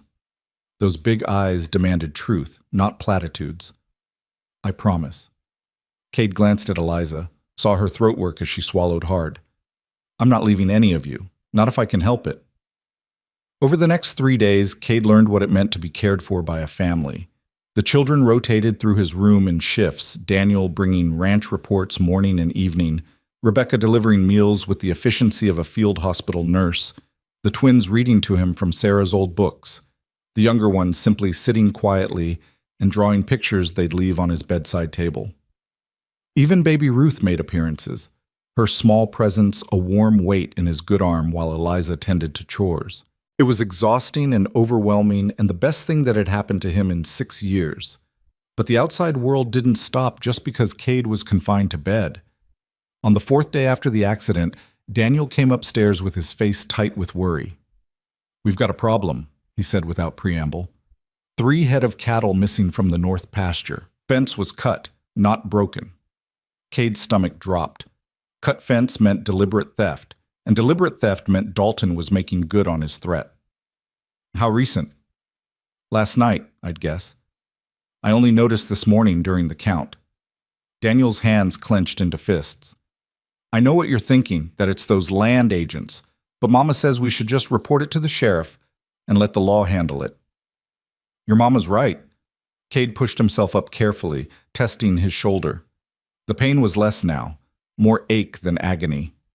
But the sheriff won't do anything. Dalton's boss has half the county in his pocket. So what do we do? Just let them steal from us? We? Cade caught the pronoun, saw Daniel's face flush. From you. I meant from you. No, you didn't. Cade stood slowly, reaching for the shirt Rebecca had laid out. And you're right. It's us now. This ranch, this family, all of it, so we handle it together. You can't ride with that shoulder. I'm not riding anywhere, but I can write letters, call in favors, make it clear that stealing from me isn't worth the trouble. Cade managed to get his good arm through the shirt sleeve, gave up on the other. Help me with this? Daniel moved to assist, his young face serious. Those men killed my father. If they come here, if they try to hurt Mama, or the others, then we'll deal with it. Cade gripped the boy's shoulder with his good hand. But Daniel, listen to me. I know you want revenge. I know you want to make them pay. But that kind of anger will eat you alive if you let it. Trust me, I've been there. How do you let it go? Daniel's voice cracked. How do you just forgive someone for taking everything? You don't forgive. Not really. But you choose not to let their actions define your future. Cade met the boy's eyes directly. Your father's death was a terrible thing, criminal, unjust. But you surviving it, your family surviving it, that's not nothing. You're here, you're alive, you're building something new. Don't let those men take that away by turning you into someone ruled by hate. Daniel was quiet for a long moment. Did your wife's death make you bitter? The question was too perceptive for comfort. Yes, Cade admitted. For years I was hollow and angry and so focused on what I'd lost that I couldn't see anything else. Then your family showed up, and suddenly I had a reason to look forward instead of back. That's what saved me. Not letting go of Sarah, but finding something new worth protecting. Mama, Daniel's voice was thoughtful. You care about Mama. It wasn't a question, but Cade answered anyway. Yes, I care about all of you, but especially her. Does that bother you? No? Daniel's smile was small but genuine. Papa would have wanted Mama to be happy, and you make her less sad than she's been since he died. That's enough for me. Cade felt his throat tighten. Your father raised a good man. He tried. Daniel helped Cade into a sling Rebecca had fashioned from spare cloth. Come on, if you're determined to work, Mama will kill both of us if you overdo it. They made their way downstairs to find organized chaos. Rebecca had taken over the kitchen, directing the twins in meal preparation while simultaneously managing a crying Ruth and negotiating a dispute between Samuel and Evan about whose turn it was to feed the chickens. Eliza stood in the middle of it all, looking overwhelmed and exhausted and beautiful in her frustration. Mr. Mercer, you should not be out of bed, she said the moment she spotted him, but her eyes softened with something that made Cade's chest warm. I'm fine. And it's Cade. I think we're past formality. He moved to the table, eased himself into a chair. Daniel tells me we've had some trouble with the cattle. 3 head missing, fence cut deliberately. Eliza's expression hardened. Dalton's work, almost certainly, but without proof. Without proof, it's my word against his, which means we need to make it expensive for him to keep trying. Cade accepted the coffee Rebecca placed before him. I'm going to write to Judge Harrison in Cheyenne. He owes me a favor, and he's got no love for land grabbers. If we can get an investigation started into Dalton's boss, look into all those convenient land seizures, all those homesteaders who mysteriously lost their claims, then maybe we can put enough pressure on them to back off. That could take months. Eliza sat across from him, worry etched in every line of her face. What do we do in the meantime? We keep going. Work the ranch. Protect what's ours. Refuse to be intimidated. Cade reached across the table, took her hand. And we give them no ammunition for their gossip and threats. Which means... He trailed off, suddenly uncertain. This next part was a risk, a leap that could backfire spectacularly or solve multiple problems at once. Which means what? Eliza prompted. Which means we should get married. The kitchen went absolutely silent. 9 children froze in various poses of activity, all eyes swiveling toward their mother. Rebecca's mouth fell open. Daniel's eyebrows climbed toward his hairline. Even baby Ruth seemed to sense the weight of the moment, pausing in her fussing. Eliza stared at Cade like he'd suggested they all sprout wings and fly to Mexico. You cannot be serious. I'm completely serious. Cade kept his voice calm, reasonable, like he was proposing a business arrangement instead of something that would bind their lives together. Think about it. Married, we're respectable. Your reputation is protected, the children are legally under my care, and no one can whisper about improper arrangements. It solves everything. Except for the small detail that marriage is supposed to be about love, not convenience. Eliza pulled her hand back, her cheeks flushed. Cade, we've known each other barely 2 months. We're employer and employee. You don't just... Why not? Cade kept his tone even, despite the hammering of his heart. We already live together. We already care about each other. Marriage just makes it legal, makes it safe. For all of us. That's the worst proposal I've ever heard, Rebecca said flatly. Even I know you're supposed to at least pretend it's romantic. This isn't a romance. Eliza stood abruptly, her chair scraping. This is survival, and we don't need to complicate it with legal contracts. Mama.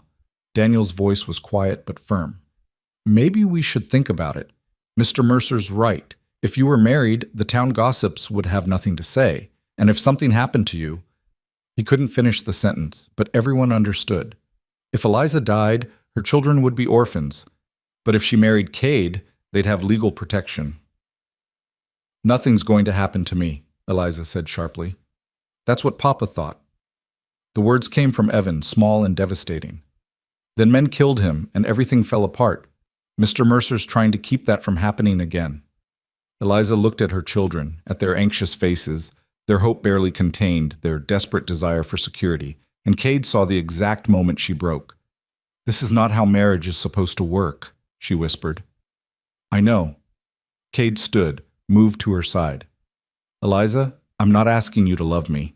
I'm not asking for a real marriage in any sense beyond legal protection. Separate rooms, separate lives, just a partnership to keep you and the children safe. That's not fair to you. Fair would be you not having to make this choice. But we don't live in a fair world. Cade's voice gentled. I'm offering what I can. My name, my protection, my resources. What you do with that is your choice. But please, at least consider it. The silence stretched painful and long. Then Nora stepped forward, her small hand slipping into Eliza's. I think you should marry him, Mama, she said simply. Then he'd be our papa, and we'd be a real family, and nobody could make us leave. Oh, sweetheart, Eliza's voice cracked. It's not that simple. Why not? Nora looked between them with the brutal logic of childhood. You like him. He likes you. He saved Evan. He's nice to us. Why can't he be our papa? Because marriage without love is a prison, Eliza wanted to say. Because I already lost one husband and barely survived it. Because letting Cade that close, legally binding myself to him, feels like tempting fate to rip away everything I care about again. But looking at Nora's hopeful face, at the cautious optimism in her other children's eyes, at Cade standing there offering everything he had with no expectation of return, how could she refuse? If we did this, she said slowly, and Cade's expression flared with hope, it would be a practical arrangement only. Separate bedrooms. No expectations. Just partnership for the sake of legal protection. Whatever terms you want.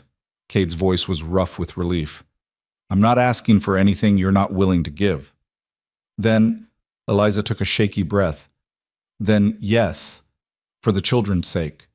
Yes. The kitchen erupted in cheers and tears. The twins grabbed each other, dancing in circles. Daniel clapped James on the back, both boys grinning. Even Rebecca, ever practical, allowed herself a smile. And Nora launched herself at Cade, hugging him with enough force to make him wince.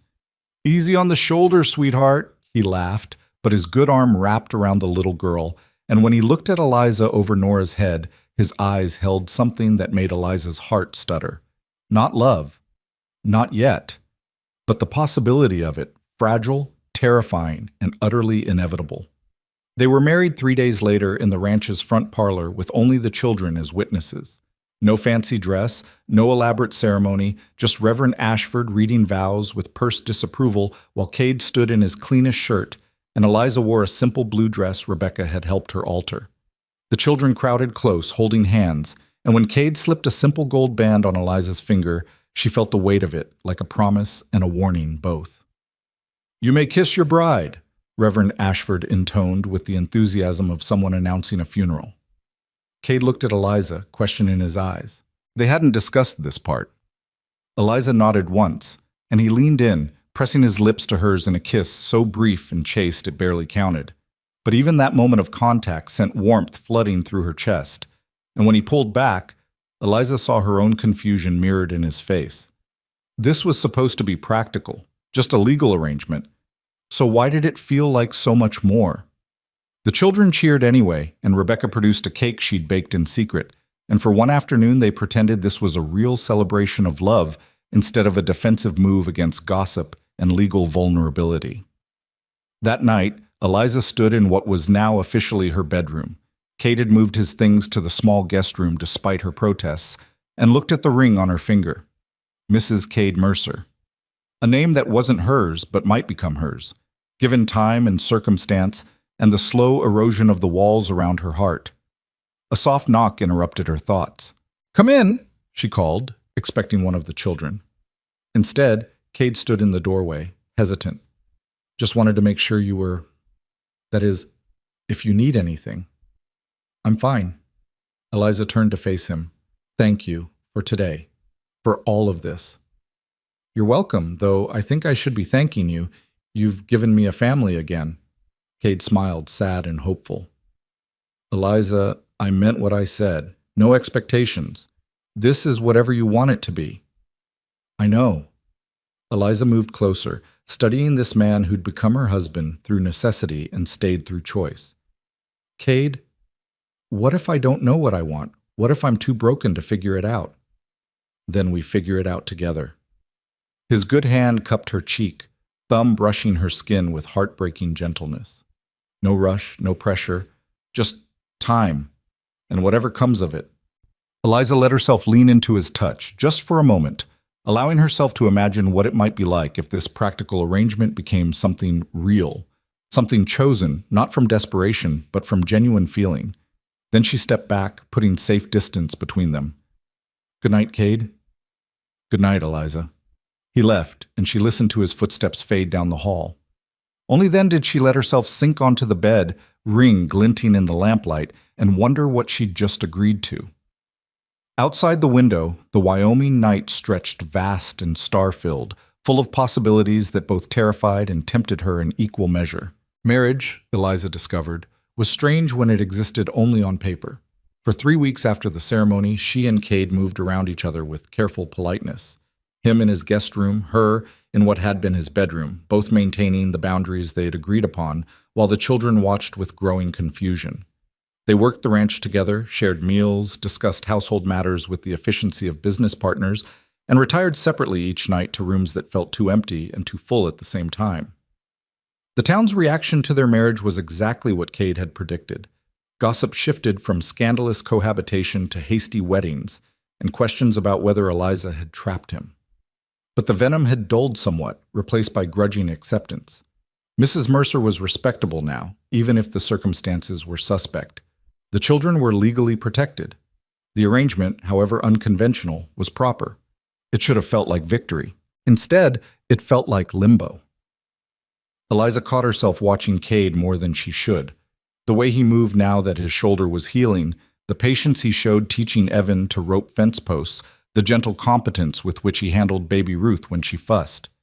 She noticed how Daniel sought his advice before making decisions, how Rebecca had started calling him Pa without seeming to realize it, how the younger children gravitated toward him like flowers toward sun. And she noticed the way he looked at her when he thought she wasn't watching, something hungry and careful and sad all at once, like a man who'd been offered treasure but forbidden to touch it. The 4th week after the wedding brought the first real test of their arrangement. Judge Harrison's response arrived by courier, a thick envelope containing not just a letter, but legal documents that made Eliza's hands shake as she read them. "He's opening an investigation," she said, looking up from the papers to where Cade sat across the kitchen table. The children were outside doing morning chores, giving them rare privacy. "Into Dalton's employer, into the land seizures, into William's death." "That's good news?" Cade leaned forward. "What's wrong?" "He needs testimony. From me, specifically. About what happened the day William died, about the land office fire, about everything." Eliza's voice was tight. "Which means going to Cheyenne, appearing before the territorial court, facing Dalton and his boss directly." "Then we'll go together." "Cade, that's a 3-day journey each way. Someone needs to stay with the children, keep the ranch running. Daniel can handle the ranch for a week.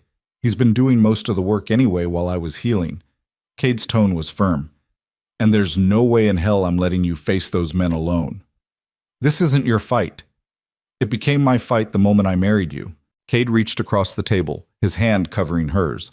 "Eliza, you're my wife. Those children are my family now. What hurts you hurts all of us. So if testifying means you get justice for William and protection for the future, then we're doing it together." The warmth of his hand on hers made Eliza's chest tight. "You didn't sign up for this, for endless complications and legal battles, and I signed up for you." Cade's voice was quiet but absolute. "All of you, complications included. So stop trying to protect me from my own choices." Eliza looked at him. This man who'd saved her family, married her out of practical necessity, and somehow become essential to her existence, and felt something crack in her chest. Not breaking, but opening, letting light into spaces that had been dark too long. "Thank you," she whispered. "Always." Cade squeezed her hand gently, then released it before the moment could become too weighted. "Now, let's figure out logistics. Daniel's in charge while we're gone, with Rebecca as second. The twins can handle cooking, and James can manage livestock with Evan helping. I'll write instructions for everything that might come up, and we'll leave enough supplies to last 2 weeks in case we're delayed." They spent the rest of the day preparing, Eliza packed a small bag with clean clothes and the few legal documents she'd managed to save from the ranch fire. Cade wrote detailed instructions in his careful handwriting, going over every possible scenario with Daniel until the boy looked overwhelmed but determined. The children accepted the news with varying degrees of anxiety. Nora clung to Eliza's skirts. Rebecca put on her brave face, and the twins immediately started planning meals with military precision. "You're coming back, right?" Evan asked for the third time as they gathered for supper. "You're not just leaving?" "We're coming back." Cade's voice was rock-solid, certain. "This is home. We're not abandoning it or you. We're going to settle some legal business, and then we'll be right back here where we belong." "Promise?" Nora's small voice demanded. "Promise," Eliza and Cade said simultaneously, and the weight of that shared promise hung between them like something tangible. They left at dawn 2 days later, the wagon loaded with supplies for the journey. The children stood in a worried cluster on the porch, waving until the ranch disappeared behind a rise. Then it was just Eliza and Cade, the prairie stretching endless in every direction, and 3 days of traveling to fill with conversation they'd been avoiding. The first day passed in relative silence, both of them wrapped in their own thoughts. They made camp that night by a small creek, and Cade built a fire with practiced efficiency while Eliza prepared a simple meal of beans and hardtack. The domesticity of it felt both natural and strange, husband and wife sharing camp duties, except they barely knew how to be those things to each other. "Can I ask you something?" Eliza said as they sat by the fire, coffee warming their hands against the chill night air. "Anything." "Why did you really marry me? And don't say protection or practicality. I want the truth." Cade was quiet for a long time, staring into the flames. When he finally spoke, his voice was rough with honesty. "Because I was tired of being alone. Because your family brought life back to a house that had been dying with me inside it. Because—" He paused, looked at her directly. "Because somewhere between finding you on that road and jumping in the creek after Evan, I started caring about you in ways that had nothing to do with charity or duty. And marrying you, even under false pretenses, felt better than watching you eventually leave." Eliza's breath caught. "That's not fair." "No, it's not. To either of us." Cade's smile was sad. "I know you didn't marry me for love. I know this is just legal protection, just a way to keep your children safe. And I'm fine with that. I swear I am. But you asked for truth. And the truth is that if you ever wanted this to be more than an arrangement of convenience, I wouldn't say no." The confession hung between them, raw and vulnerable.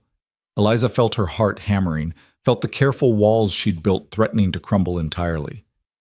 "I don't know if I can," she whispered. "After William, after losing everything, I don't know if I have it in me to love someone again.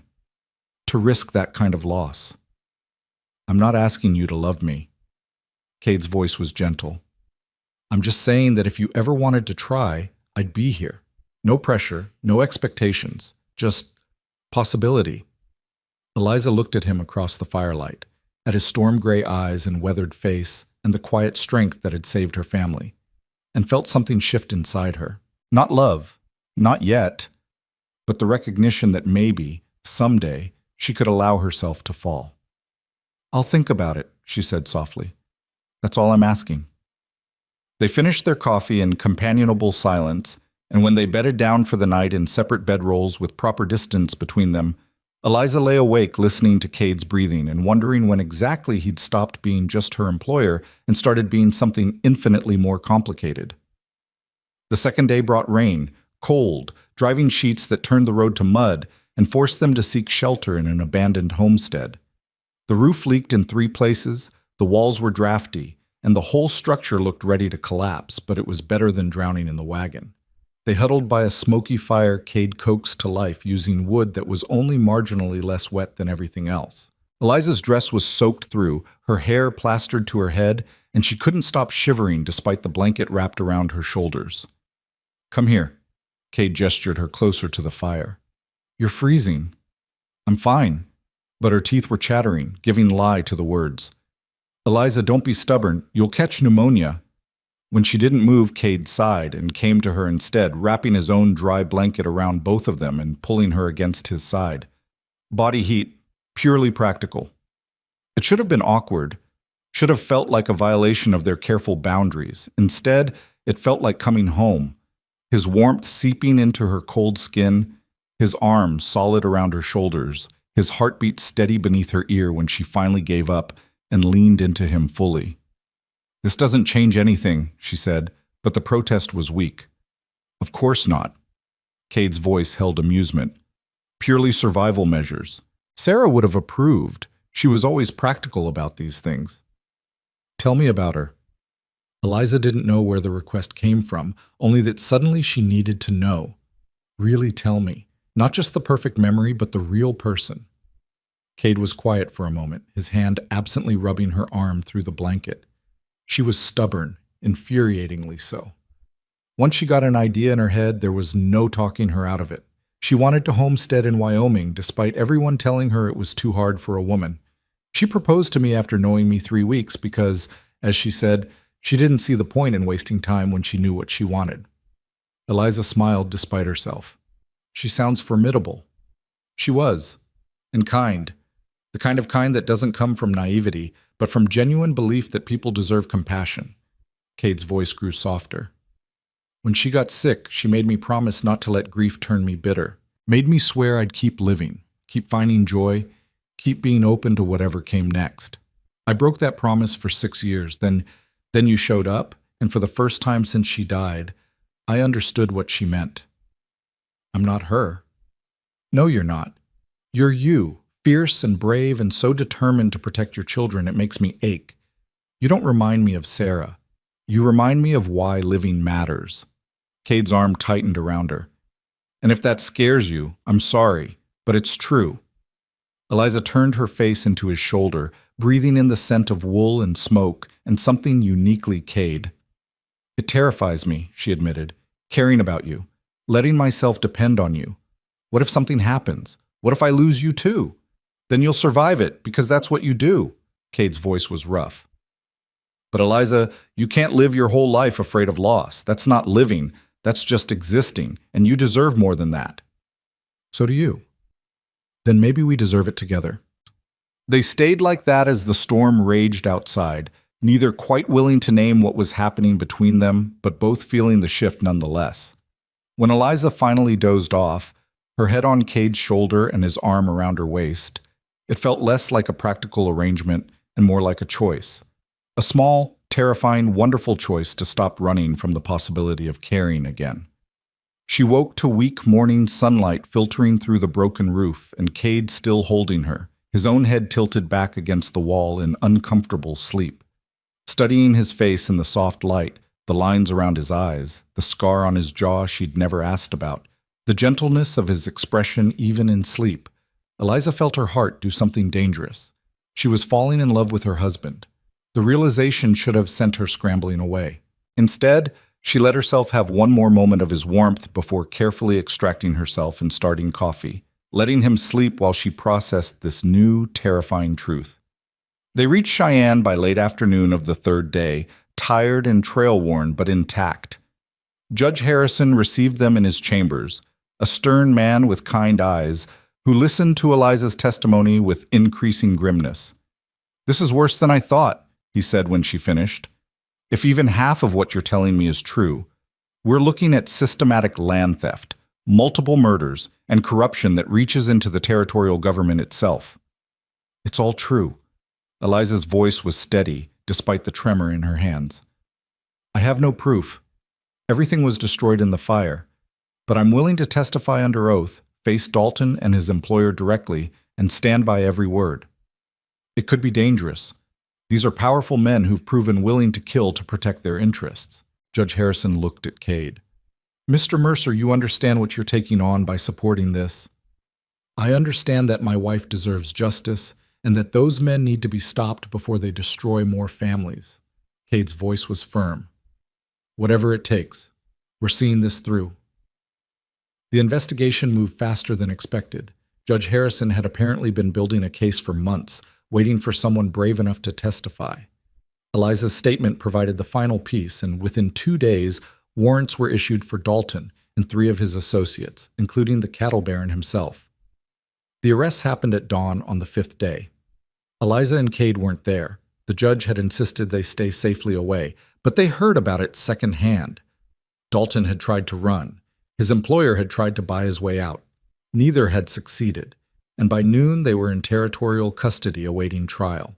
"It's over," Eliza said wonderingly that evening as they prepared for the journey home. "It's actually over." "Not quite."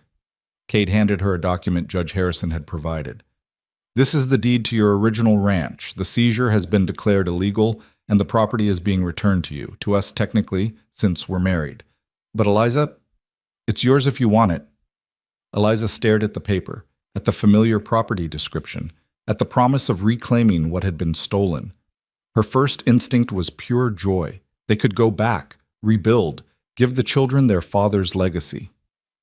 Then reality intruded. The ranch was 60 miles from Cade's property. Returning there meant leaving him, dissolving this strange marriage of convenience, splitting apart the family they'd accidentally created. "I don't want it," she heard herself say. Cade's expression flickered. "Eliza, that's your home. Your husband's dream. You can't just—" "It was William's dream. It was our home. Past tense." Eliza looked at Cade directly. "But the children have made new memories now. They call your ranch home. They call you Pa. And I—" She took a shaky breath. "I don't want to go back to what was. I want to move forward with what is." "What is?" Cade's voice was carefully neutral, but hope flickered in his eyes. "A real marriage, if you'll have me. Not just legal protection or practical arrangement, but actual partnership, actual family, actual—" She couldn't quite say the word love, not yet, but she could offer its shadow. "Actual choice to be together because we want to be, not because we have to be." Cade crossed the distance between them in 2 strides, his hands cupping her face with heartbreaking gentleness. "Eliza, are you sure? Because once we cross this line, there's no going back to careful distance. I'm already more than half in love with you, and if you give me permission to fall the rest of the way, I will, completely, irrevocably, and I'll spend the rest of my life trying to be worthy of you and those children." "You're already worthy." Eliza's hands covered his, holding them against her face. "You've been worthy since the moment you looked at my desperate, starving family and said you wanted all of us. So yes, I'm sure. Terrified, but sure." Cade kissed her then, not the brief, chaste press of lips from their wedding, but something deeper, real, full of promise and possibility, and all the feelings they'd been carefully not naming. Eliza kissed him back, pouring 6 weeks of confusion and fear and growing affection into the gesture, and felt something broken inside her start to heal. When they finally pulled apart, both breathing hard, Cade rested his forehead against hers. "So, Mrs. Mercer, what happens now?" "Now we go home." Eliza smiled, feeling lighter than she had in months. "We tell the children they're stuck with both of us permanently, and we figure out how to build a real life together." "I can do that." Cade's grin was boyish, joyful. "I'm very good at building things." The journey home felt different, lighter, full of conversation and laughter, and the easy comfort of 2 people who'd stopped fighting what they felt. They held hands on the wagon seat, kissed goodnight by the campfire, and talked about futures instead of just survival. Eliza told him about William without feeling guilty for moving on, and Cade spoke of Sarah with love but no longer with grief that eclipsed everything else. They were 2 people who'd been broken by loss, learning slowly how to be whole together. When they finally crested the rise that revealed the ranch, late afternoon sun painting everything gold, Eliza felt her heart swell. The children must have been watching for them because the door burst open and 9 bodies came pouring out, running, shouting, a chaotic mass of relief and joy. Cade pulled the wagon to a stop, and before Eliza could climb down, she was surrounded by children demanding to know everything at once. Daniel helped her from the wagon with new maturity. Rebecca was crying happy tears. The twins talked over each other in their excitement, and little Nora wrapped herself around Eliza's legs like she planned never to let go. "We missed you," Nora said, her small face pressed against Eliza's stomach. "The house was too quiet." "We missed you too, sweetheart." Eliza looked over the children's heads to where Cade stood, Evan on his shoulders and Timothy clinging to his leg, and felt something settle permanently in her chest. But we're home now, and we're not going anywhere again. Ever? Samuel asked hopefully. Ever, Cade confirmed, reaching out one hand to Eliza. She took it, let him pull her close so they stood together facing their children. In fact, your mama and I have something to tell you. We've decided that this marriage is going to be a real one, which means I'm not just Mr. Mercer anymore. I'm your father now, if you'll have me. For real, forever, not just on paper. The silence lasted approximately 3 seconds before chaos erupted. Happy chaos this time, children cheering and crying and talking all at once, the twins dancing in circles, Daniel clapping James on the back with brotherly joy, and Nora launching herself at Cade with enough force to nearly knock him over. "Does this mean you love Mama?" Rebecca asked with teenage directness. "Yes," Cade said simply, looking at Eliza.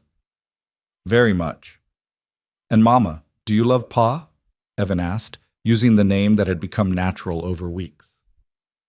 Eliza looked at Cade, at this good man who'd saved her family and somehow saved her too, and let herself say the words she'd been too afraid to speak. "Yes, I love him very much." The children erupted again, and this time when Cade pulled Eliza close and kissed her thoroughly in front of their entire audience, nobody pretended it was just practical. It was love, messy and complicated and built on foundations of shared survival and mutual respect and the slow, steady choosing of each other day after day. That night, after dinner and celebrations and finally getting the younger ones to bed, Eliza stood in the bedroom, their bedroom now, Cade having moved his things back in while she was seeing to Ruth, and marveled at how much had changed in just 3 months. "Nervous?" Cade appeared in the doorway, his expression gentle and slightly uncertain. "A little." Eliza turned to face him. "This is real now. No more separate rooms, no more careful distance. Are you sure you want all of this? 9 children, a wife with more baggage than sense, endless complications." "Stop." Cade crossed to her, taking her hands. "Eliza, I want every complication, every challenge, every sleepless night with a sick child, and every argument about ranch management and every moment of chaos those 9 beautiful kids can generate. Because it means I get you, I get this family. I get to wake up every morning with purpose and go to bed every night knowing I'm exactly where I'm supposed to be. You're very sure of yourself." "I'm sure of us." Cade pulled her close, his arms solid around her. "Now, Mrs. Mercer, are you going to keep stalling, or are you going to let me show you exactly how much I love you?" Eliza laughed, feeling joy bubble up from somewhere deep and previously untouchable. "I suppose stalling would be rude at this point." "Extremely rude," Cade agreed, and kissed her until she forgot why she'd ever been afraid of this. Outside the window, the Wyoming prairie stretched vast and beautiful under a blanket of stars. Inside, the house that had been so lonely for so long was full of sleeping children and new love and the promise of mornings yet to come. Not perfect, perhaps. Real things never were, but real and chosen and built to last. In the morning, Nora would wake early and climb into their bed, chattering about her dreams. The twins would burn breakfast and laugh about it. Daniel would discuss ranch work with Cade like the partner he was becoming. Rebecca would organize everyone with her usual efficiency. And Eliza would stand in the center of it all, coffee in hand and her husband's arm around her waist, and know with absolute certainty that this noise and chaos and love was exactly what home was supposed to feel like. They'd survived the dust and hunger and loss. They'd found each other in the wreckage of their separate griefs. And now, together, they were building something new. Not replacing what had been lost, but creating something equally precious from the pieces that remained. A family. Messy, complicated, imperfect, and absolutely whole. Months later, when Rebecca asked her mother if she ever regretted leaving the road behind that day Cade found them, Eliza pulled her daughter close and smiled. "Not once," she said. "Because that road led us here, to him, to home.